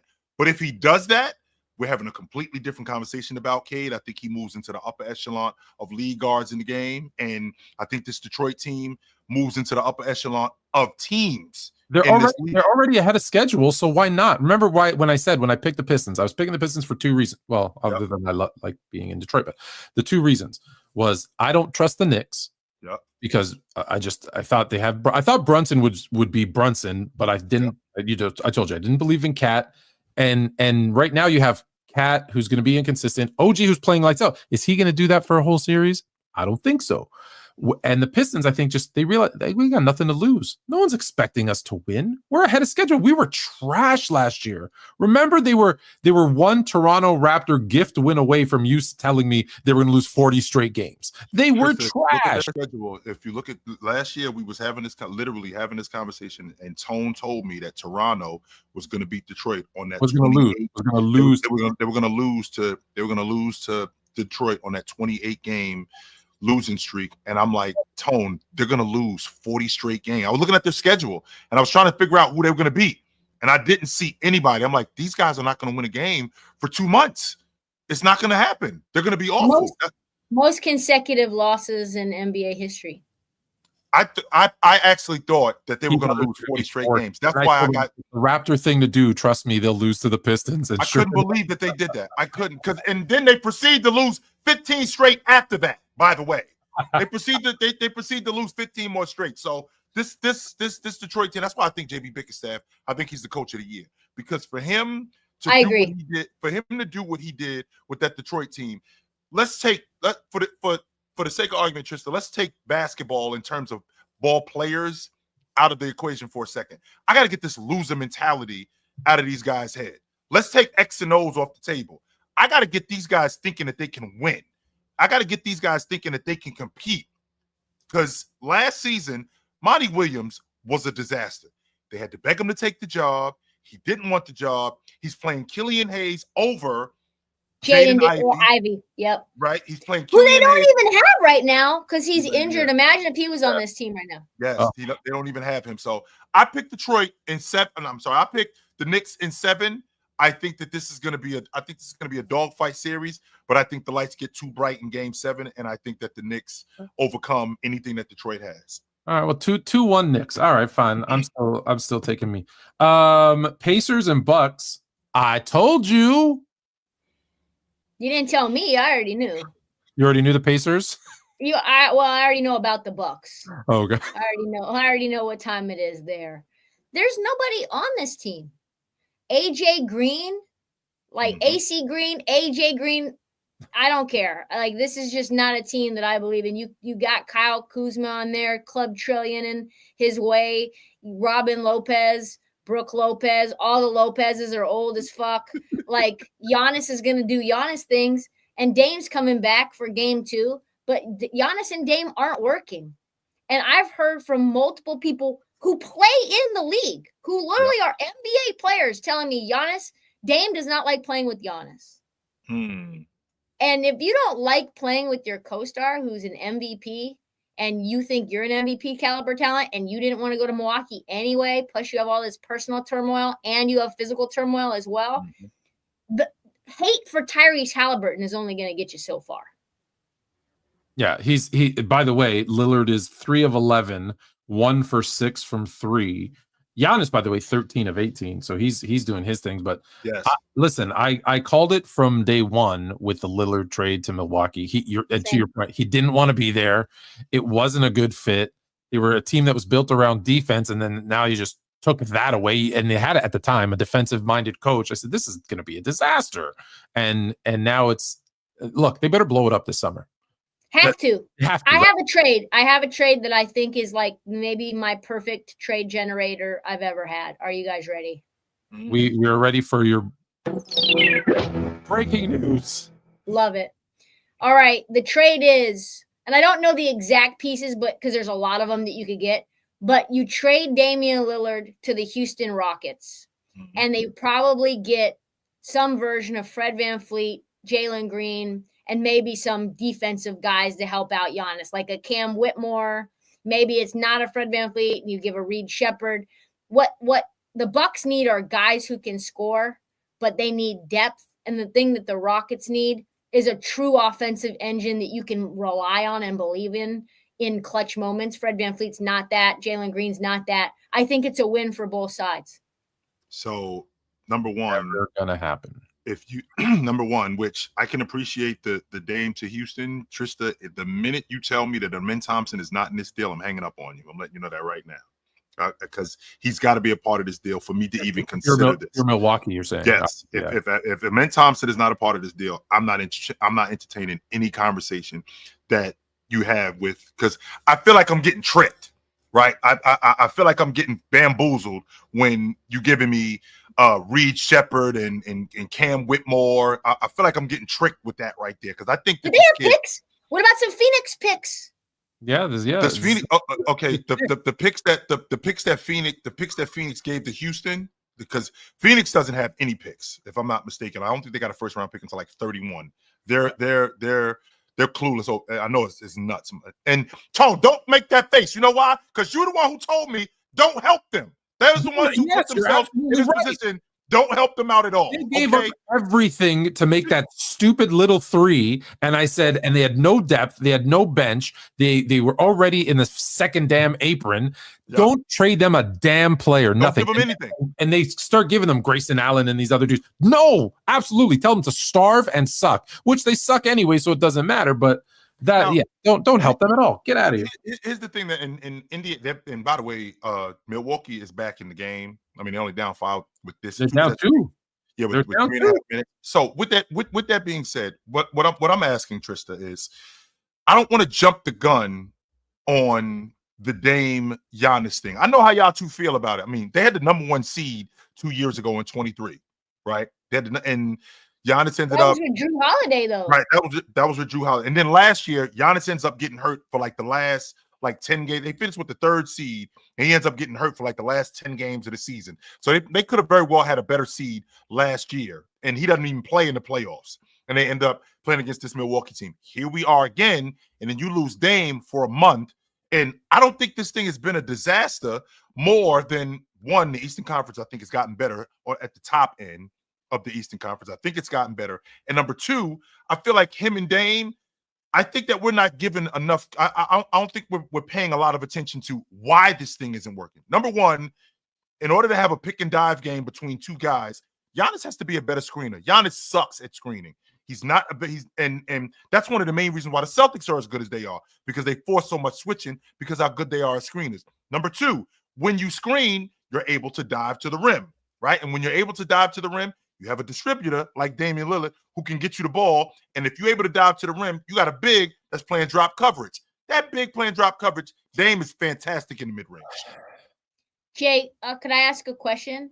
You said players 5 years into their career they are who they are. Tell me who you are. Yes, sir. And Giannis is a not only a trash screener, he doesn't want to be a screener because he wants to have the ball in his hands. So we got two guys who need the ball in their hands. It's not Jay. What do I always tell you about business? When you fail fast. We were smart enough to know it wasn't going to work. This thing's bleeding. This thing's, we know it's not. Me and Tone know it's not working. It's not working. Fail fast. Move on. Because guess what? If they don't figure it out, because you already had the winning formula. Get me a perimeter defender and some shooters around Giannis, and I'm winning.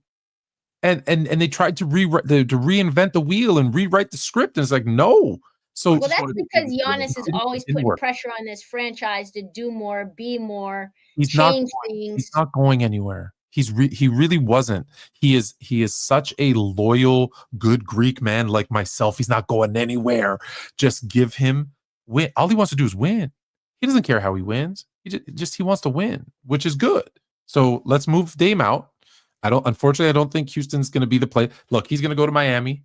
They're going to find three teams. They're going to find it's going to be 3 weeks. Why? Because he wants to play with Bam and he wants the Miami baddies and the no state tax.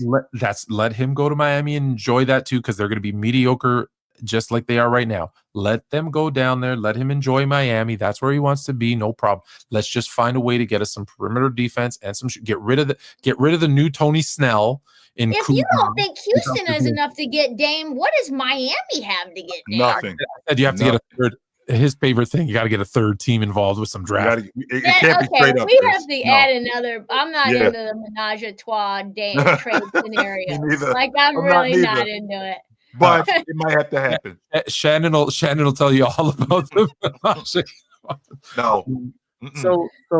So okay. So who are we picking? Who went down a total different path? I got the Pacers. The Pacers in 6. I think that this is a Giannis masterclass, and I think they end up beating Indiana. What you got, Tone? I've been on the Pacers from all right, cool. jump. Yeah, I'm on the Pacers in 6 as well, so we're good. And the fact that Dame is back might actually make it easier. To the West, let's the easy one, Thunder and Grizzlies. That's a wrap. I think we all kind of know. We're all good. That's a wrap. It should not win a game in that series. Rockets and Warriors. I got our dubs. And that's for the same reason I'm even proposing a Dame trade. This team just cannot score. And even if you can score, and they made it a game in game 1, they were in a possession away. Yep. 2 things. You can't win like making 2s when Steph Curry's hitting 3s. And I just don't think Steph Curry is going to be shut down by this team, even though he had 3 points in the last time in the regular season game they played. I don't think that's happening. I think playoff Jimmy Butler is one of those guys who just gets better and better as the lights get brighter. That's the kind of guy he is. And then even if you could score, that's fine. But like, I don't believe that Jalen Green is a good basketball player. I think he's. What is happening? Am I in the Matrix? What are y'all making me nuts over here? Because I'm missing something. Like, Trista's not the first person to tell me this. There's a number of different people that's like, yo, Jalen Green is not a good ball player. I'm like, what am I missing? I got the uber athletic young guy who plays above the rim, who can knock down a jump shot, who can knock down a 3. What was he in that, like game 1? What was his efficiency? Did he have a 3-pointer? 3 of 15, 0 for 4 from 3. Yeah, it was not pretty. But it wasn't just that though, Jay. It wasn't the fact that he had an off shooting night. Some of those possessions were brutal, where you're like, that part of my this is what you're doing. This is G League Ignite stuff. It's because Jay loves athletic. I know. And he falls. He's probably big Zach LaVine fan. He loved Dominique growing up is the problem.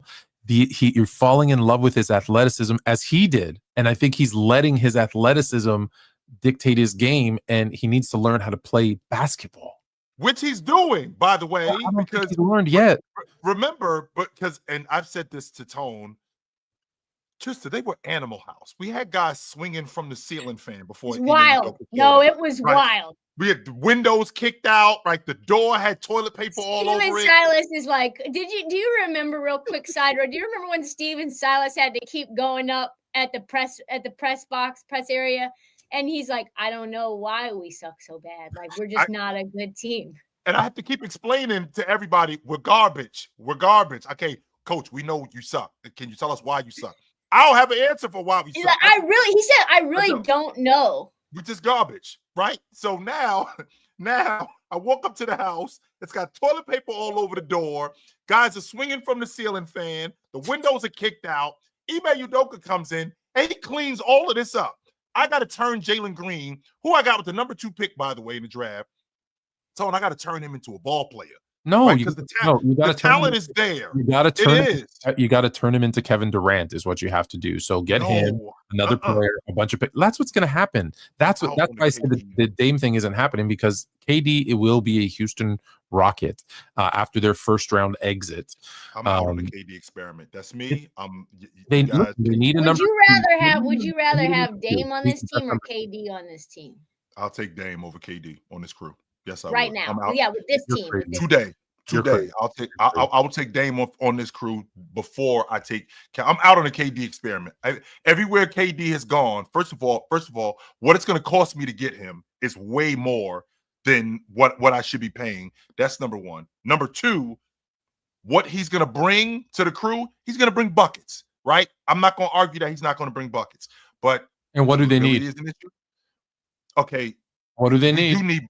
We do need buckets. They need a consistent scorer. Yeah, we 100% need buckets. You know how hard I am on KD, but the one thing I know that he can do is he's a consistent bucket. So he fills what they need at this time.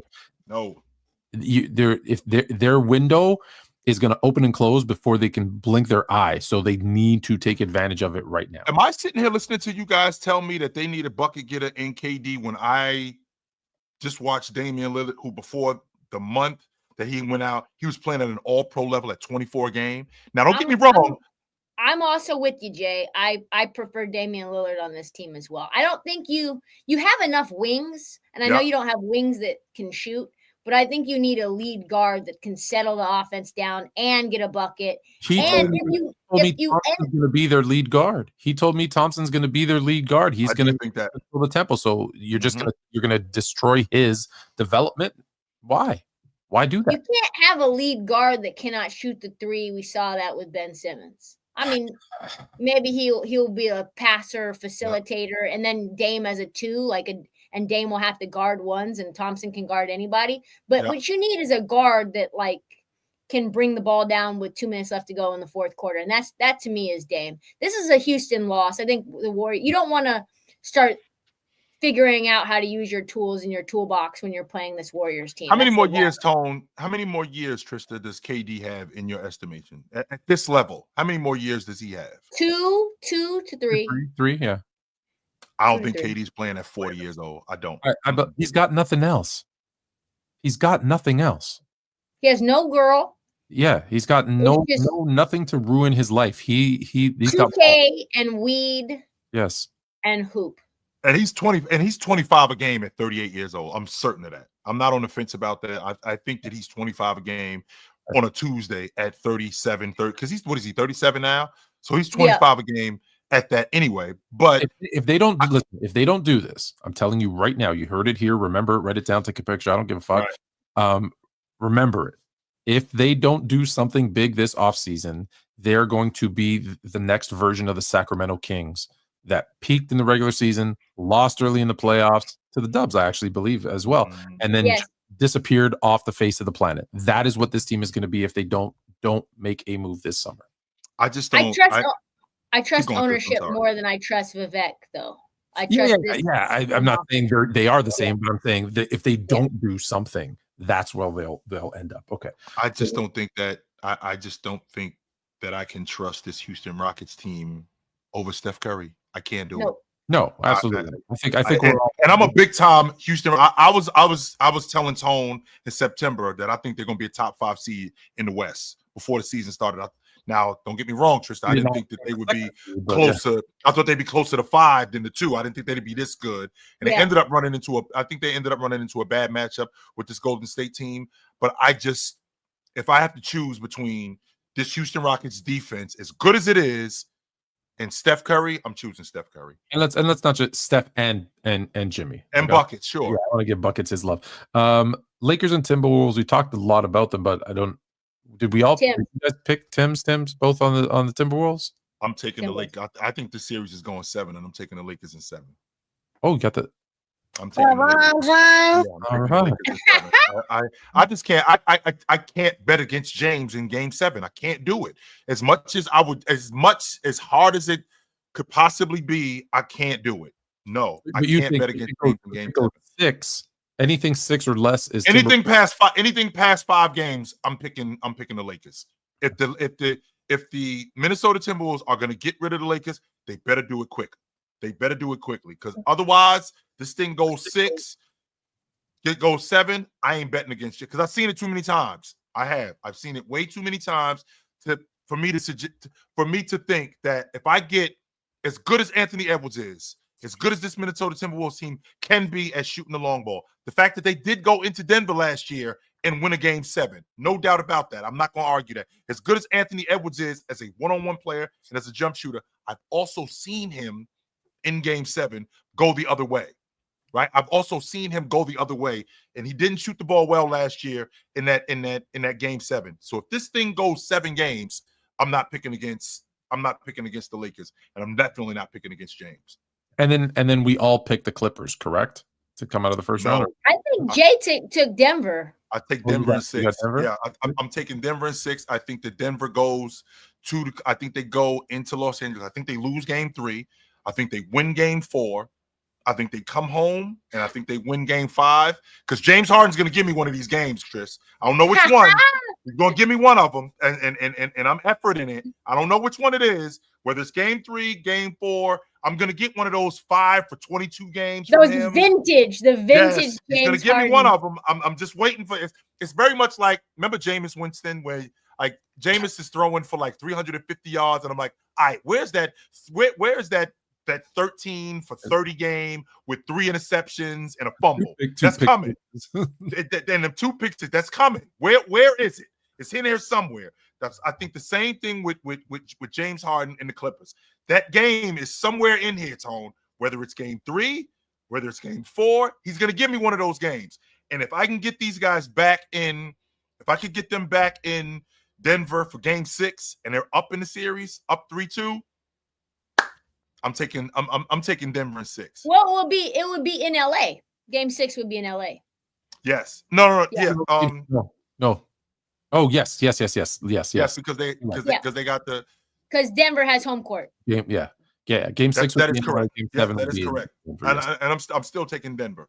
Yeah, the fact. Listen, I haven't picked the Buffalo Braves to win a series since our good friend Bob McAdoo was on that team. So there's me picking the Clips to win a series is. I always call them the Buffalo Braves, by the way, Tris. If you don't, I go on to WGR in Buffalo in the NFL season every week, and they also call them the Buffalo Braves. The Buffalo Braves, yes. Well, we had Bob McAdoo on.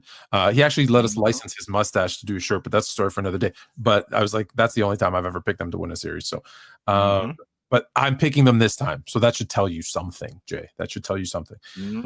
Okay, that's all the matchups. You're more than welcome to stay, because here's. I think this is a great time for ham. What do you think? I think it's a good time. Do you have any more? Well, I still have to get there. I still have to drive for the ham. Any more pressing news items that you want to get to? I think we're good, Tris. Do you guys want to do this again sometime? Hell yes. 100%. Let's do this again sometime. Hell yes. I think it went well. You've always had an open invite, but feel free. We're more than welcome to come on any one of your shows as well. I would love that. Yes. I think when you plan on going for 20-30 and you go for an hour and 40, I think it worked. Yeah, I'd say it was. It's one of them dates where I walk in and I really don't like the atmosphere. I'm kind of nervous about it, but then I see what's going on around, and I'm like, you know what? I think this is going to be dope. And then I end up having a really good time. I do. I have a really good time. And you're like, you have dinner, and you're like, man, you want to get something to drink? Let's go hang out some more. Like, come on, man. Like, we ain't got to end this right here. Come on, let's go across the street and go get something to drink. Come on, let's hang out. I got some time. What we didn't talk about was Jay texted me He's like, I'm in San Francisco. I'm here for the All-Star game. Guess who I just ran into? I'm like, shut up. Yeah. You know what was crazy too? Like real crazy. So I was talking to somebody from like Splash Sports or something and some agent, and they were in like a very technical like conversation where I was like having a hard time over the music, even understanding what they were saying, but I was really like locked in. And my producer comes and he's like, yo, I didn't even really hear who he was saying. Like, he was like, so-and-so wants to talk. And I was like, okay, cool. As soon as I'm done with the conversation, I'm like, yo. And he comes back and he's like, yo, like so-and-so. And I'm like, again, the volume of the like thing was like, and he comes back a third time and he taps me. He's like, yo, so-and-so's right here. And I turn around and I'm like, oh, it's Chill. Hey, what's going on? And my producer was like, yo, Chill kind of thought you were playing him to the left a little bit. And I was like, I honestly didn't even know that that's who you were talking about. Like, I was kind of thinking to myself, I was like, yo, she big timing me? Word? Is she playing the diva role right now? Like, he's clowning because I really did this shit. Is she big timing me? He was actually challenging you to one-on-one on that hoop on the bus there, and you missed out. You missed out. I know. And then I met all of his friends that one of them lives in the Portland area. My guy Ox, who looks like an ox. Yeah, a couple of after you met Ox. Okay. So yeah, it was like a full crew, and I was like, "Oh man, I cannot." I felt so bad, and my friend was like, "It's a good thing you guys talk because you would have looked real bad." And I was like, "Yeah, that was just a misunderstanding." Well, I'm glad to hear it. I didn't get to go because my son, I coach my son's youth basketball team, and it was the playoffs. I'm going to show the clips once she leaves, guys. I promise. Also, Chill, by the way, and the crew was like, they had like a 7 feet tall, maybe 6 feet tall banner as you walked into the party, and Chill was like his front and center, his face. Him and Gilbert Arenas. I'm like, we were teasing him about that. I'm like, what the hell? Like, look good. What is going on? He was right the now? main attraction, and he was getting played to the left by the Olives. For real. I number one, I didn't even know that I was on the moniker. That's number one. I didn't even know that. I walk in the door for a second. I did not, Tone. I did not know that I was on the moniker. That's number one. And then number two, I see Trysta. I'm like, yo, that's homegirl right there. And of course, I'm talking to her dude, and he's telling we're talking, and he's like, I'm gonna go get her. And it's taking a minute, and she's like, I'll talk to you in a second. I'm thinking, is homegirl big time in me? Is that what's going on right now? You gotta be selective, Jay. You can't just let anybody walk up. And then Tone, you're probably like, yeah, and then she's never come on the show, and I've texted her. Yeah, it was bad. The optics were really bad. I told her the same thing. I said she's like that. Yep, she's good now. She's just like that, Mm-hmm. But I'm happy we did this. We got to do this again soon. Absolutely. You guys are the best. That was one of the smoothest 1 hour and 45-minute conversations I've ever had on camera. You guys are the best. You've seen the show before. That's how we do it. Yeah. But you never know when you add another like little ingredient in how the gumbo is gonna taste. You know what I mean? Well, we know the ingredients to put in it though. Like we ain't just dropping any kind of olives in here. No, we getting the olives from Whole Foods, right? We ain't just getting them from the ones with the red little inserts in them. The I might lose my Greek card, but I love those little green olives with the red thing. Those are so good. I love. Wait, that's anti-Greek? Yeah. We have to have like the Kalamata olives with the with the pit in it, and it has to be like oregano and oil and yeah. Got it. I actually lived in Greece. So did I. What part did you live in? I was in Athena on Pagrati. Oh, nice. Way, yeah, and off of Emi too. That's where our boy Shaq lives because he plays for Olympiacos down there. So it was lit. I got a little tattoo that says Etsi Ine Izoi, which means so is life in Greek. Yeah, Etsi Ine Izoi, absolutely. I'm fluent. Not just in sports, I'm fluent in Greek too. Now you're more fluent. There you go. And see, we've had a lot of wild stuff going on over here though. So Tris, man, it's so dope to see you. We appreciate you coming through, man. We'll do this again real soon. You know where to find me at. We'll do it again. Yes, you got my number. You know where to find me at. It's great to see you, no doubt. For sure. All right, y'all. Dope. Absolutely, man. Good to see you. Out. Get it. That was dope, Tone. 100% that was, yo. That was super dope. Man, it's it's when you get people who know hoops, it's so easy to just like get lost in the time because that was supposed to be 30 minutes. We almost done. We got a couple. 30 minutes. I'm going to skip all the other topics. I am going to show you because if I don't show you, Fluent Junior will kill me. This is the semifinal leading up to the finals of his playoffs. Yeah. Unless you're getting busy.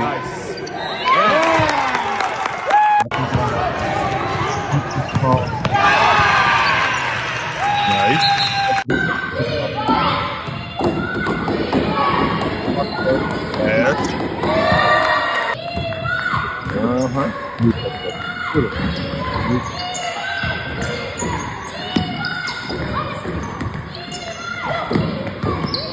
Moving without the ball, I like that. Moving without the ball. Yep. Nice. Moving without the ball. Nice. Get to the hole. Get to the hole, nephew. Yeah. Get to the hole, nephew. Racket. Never any shot he doesn't like. My dude was a good footer. And he was giving him a business. They obviously won, but man, no fear. 6-footer, he's just driving on him, getting low, playing D on him. Whew.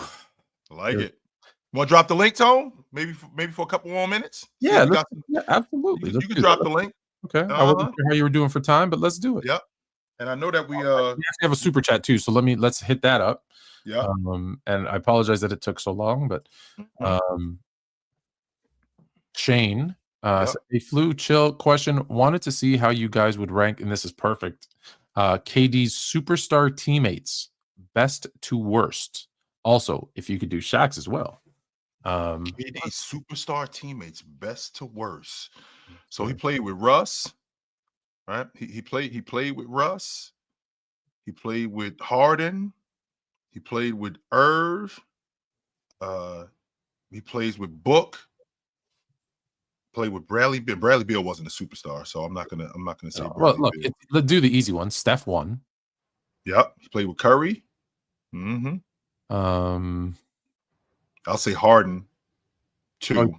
He played with Harden in two separate instances, but yes, Harden 2. I go Harden 2. Harden. I'll say Irv 3. Yep. It's so short though. Like it's tough, but yes. No. Take Irv off. I'll say I'm gonna say Russ 3. Because that version of Russ. Yes. Yeah. I'm gonna say Russ 3. I'm gonna say Irv 4, and then I'll say Book 5.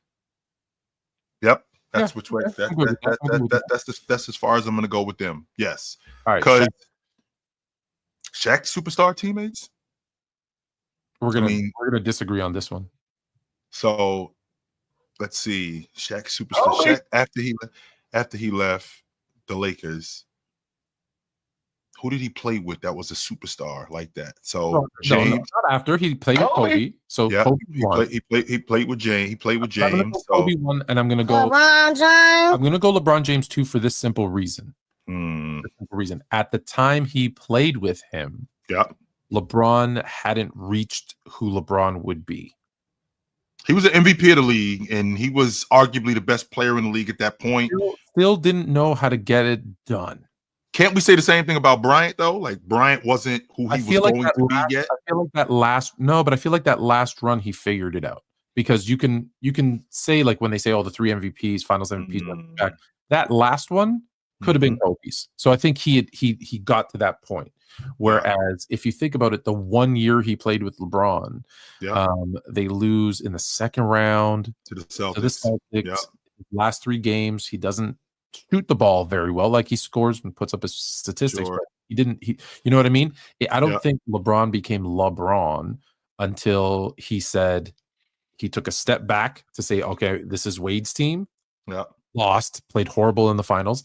And then in 12, when he says, you know what, for us to be successful, I got to be the guy. And I think the run he then goes on 12, 13, 14, that's where he's like the LeBron that was in year 9 at that point. And so, but it was around the same timeline though. Yeah, you could go 50-50, but I'm gonna go. I'm gonna go.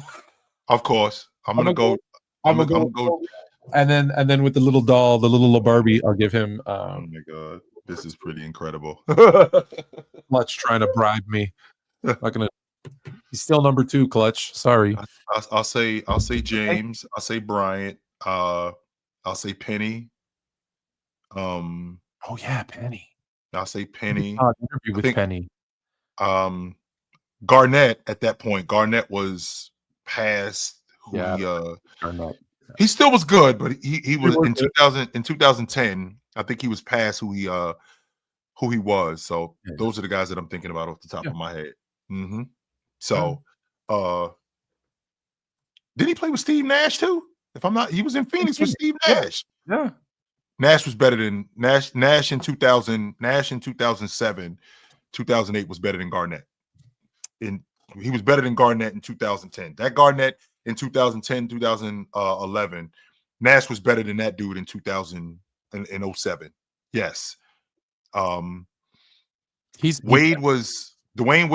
Wade was. Oh, no, a kid. You gotta put Dwayne Wade up there. He was a kid, but I'll put Wade. Is that Wade? Yeah, that Wade was better than Penny. Yeah, yes, he was. Yes, he was. Yes, that Wade was better than Penny. So I'm gonna go James, Bryant, Wade. I'm gonna go James, Bryant, Wade, Nash, Garnett. Okay, that's where I'm going. Yeah, that's where I'm going. Yep. We have a couple. We have a couple of topics we can finish. Yes, we do. Let's finish. Let's finish off with that. This was what I was going to ask Trysta if she stayed on, but let's. I want to start with this one. 90 NBA players voted. 90. Yep. So about 25% of the league, maybe 20% of the league. Mm-hmm. Who is the league's most overrated player? The top 5 in reverse order. Number 5 was Bradley Beal. Number 4, this one actually is a huge surprise to me. Number 4 was Jimmy Butler. Number 3 was Trae Young. Number 2 is absolutely no surprise to me. Is Rudy Gobert, because I would have said he was 1. Number 1 with 14+% of the vote, Tyrese Halliburton. Wow. But here's the thing, Tone.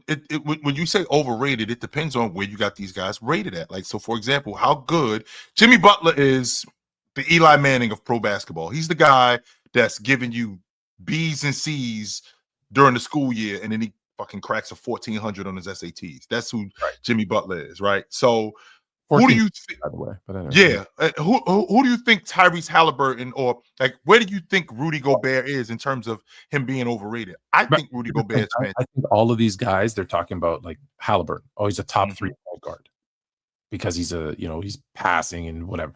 Rudy, I don't think he's that good. No, I don't. No, but that's why I think they're thinking he's overrated because that's what people are saying, right? Or Rudy Gobert is a top 3 center.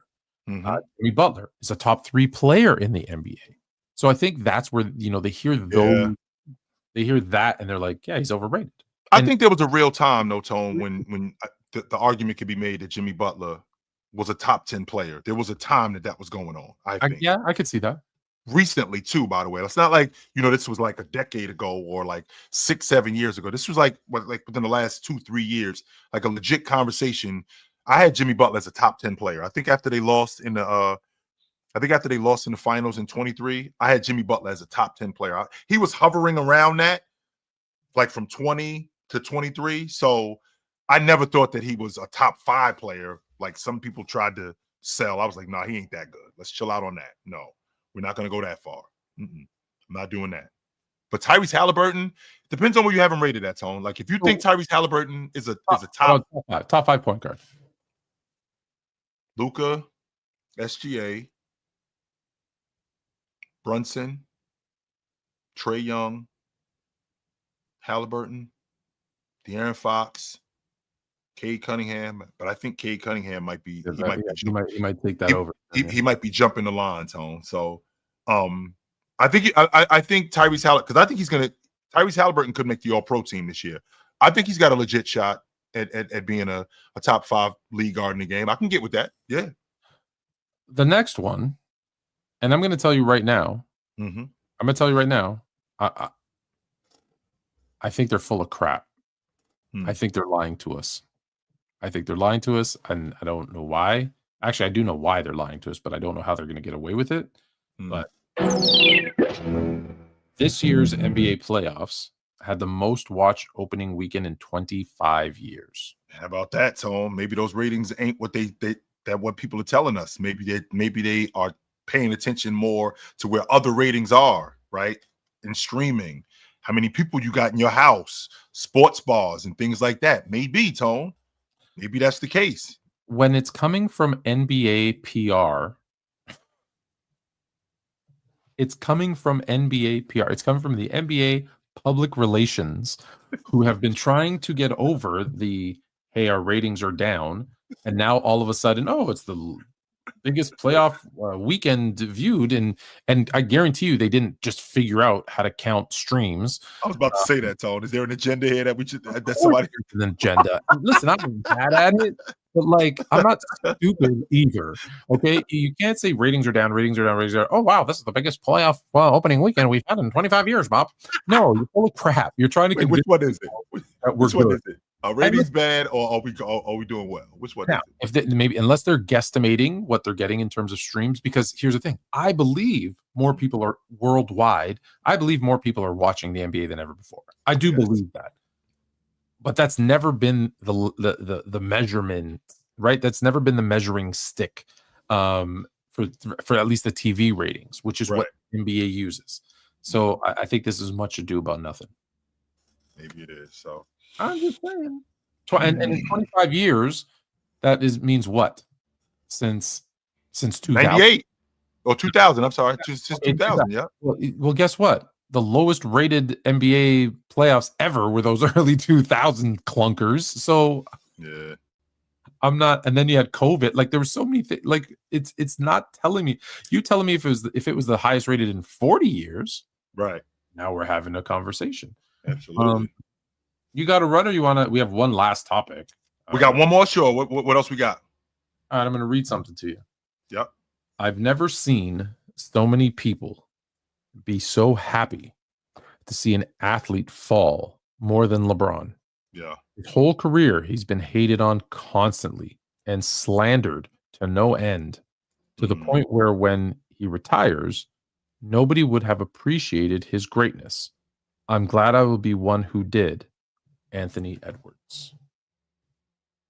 I'm on record saying that you definitely don't appreciate something until it's gone. And the fact that James has been here for as long as he's been here, Tone, you're definitely an advocate of this. You stay cracking on James. You stay giving James the business all the time. And we very rarely talk about how awesome he is. But with that being said, you also are the same guy who, in the process of making fun of him, you got him in your top 10, and you don't have any current players in your top 10. I don't rank active players, and not only do I have him in my top 10, I have him at 2. Yes, you got him in your top 3. I can give him, and I think I just gave him another compliment in our conversation when I said 12, 13, 14, 15, Right. When he was the best player in the league, without question, not even a debate. And I even told you at the beginning of this year, you're going to have a conversation about him being the best player in the league this year at 40. And the only reason you're not is because you're comparing him to the previous version of himself, not because you're guys that's in the league today. So I appreciate and love LeBron. What I don't appreciate and love, and it's funny that he said, let me give the exact same term he used. Okay. He said, and constantly hated on and constantly slandered. That's the problem. That's the lie.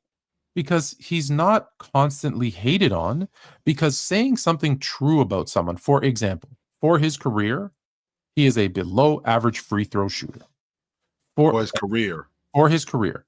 In 90% of the seasons he's played, he has been below the NBA average in free throw shooting percentage. That is a fact. And I will get told I'm a hater for that. That's not hate. That is a fact. Sure. So when they say hated on, you can point out his flaws. Listen, who's my favorite player all time? No one ever never questioned. Magic Johnson. Do I deny Tragic Magic? Have you ever heard me say it didn't happen? No, it happened. It's part of his resume.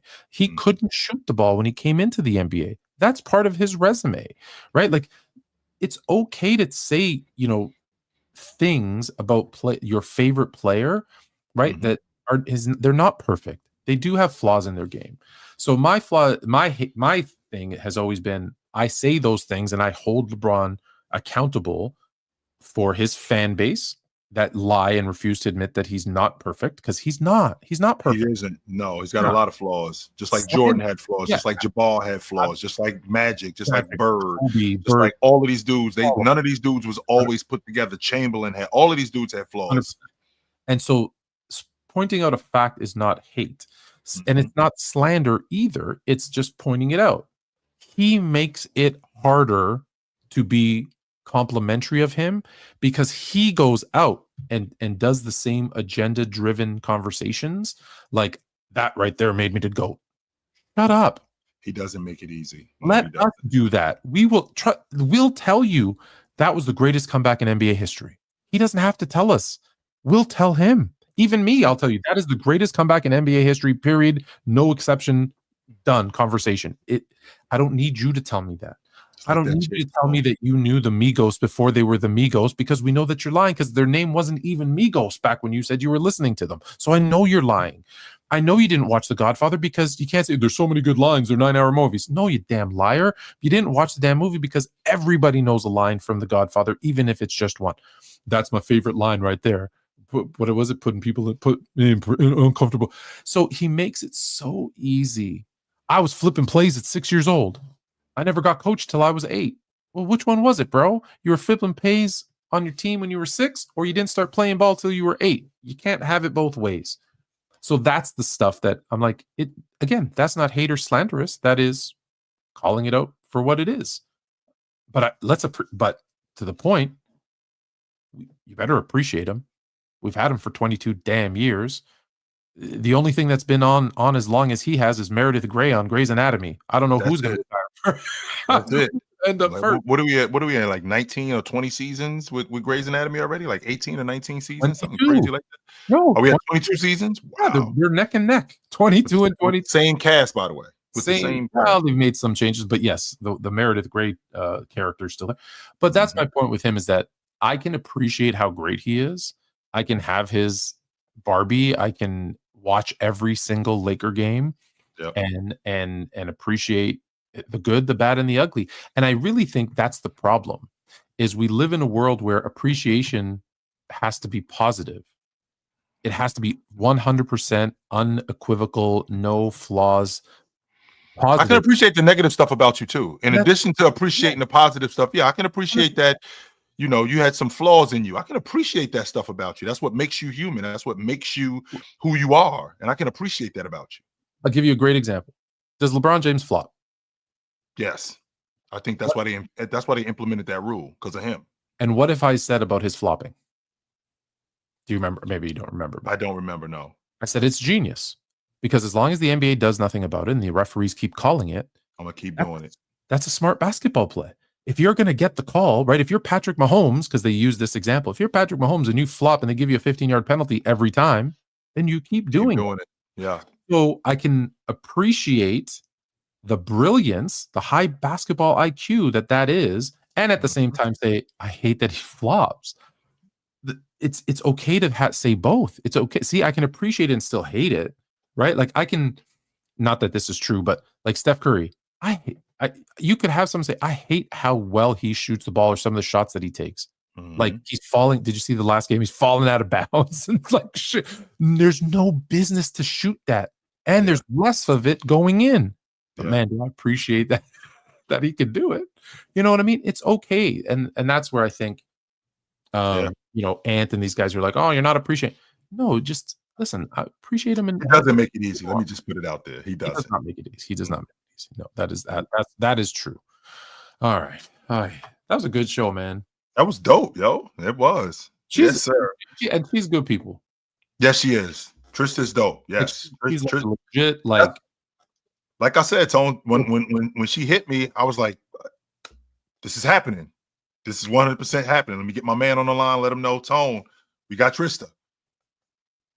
Yeah. So good. Y'all know what time it is though when y'all see us. Me out.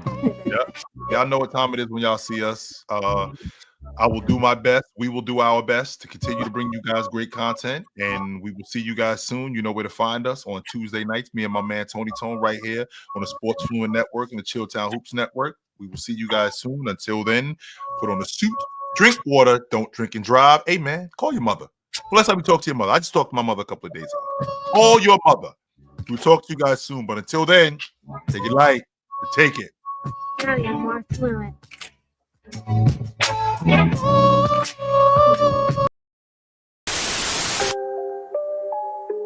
Oh, Canada. Put on a suit, drink water, don't drink and drive. Hey man, call your mother. It means nothing. It means nothing. No, they lying to you. It's about the money. Now you're more fluent.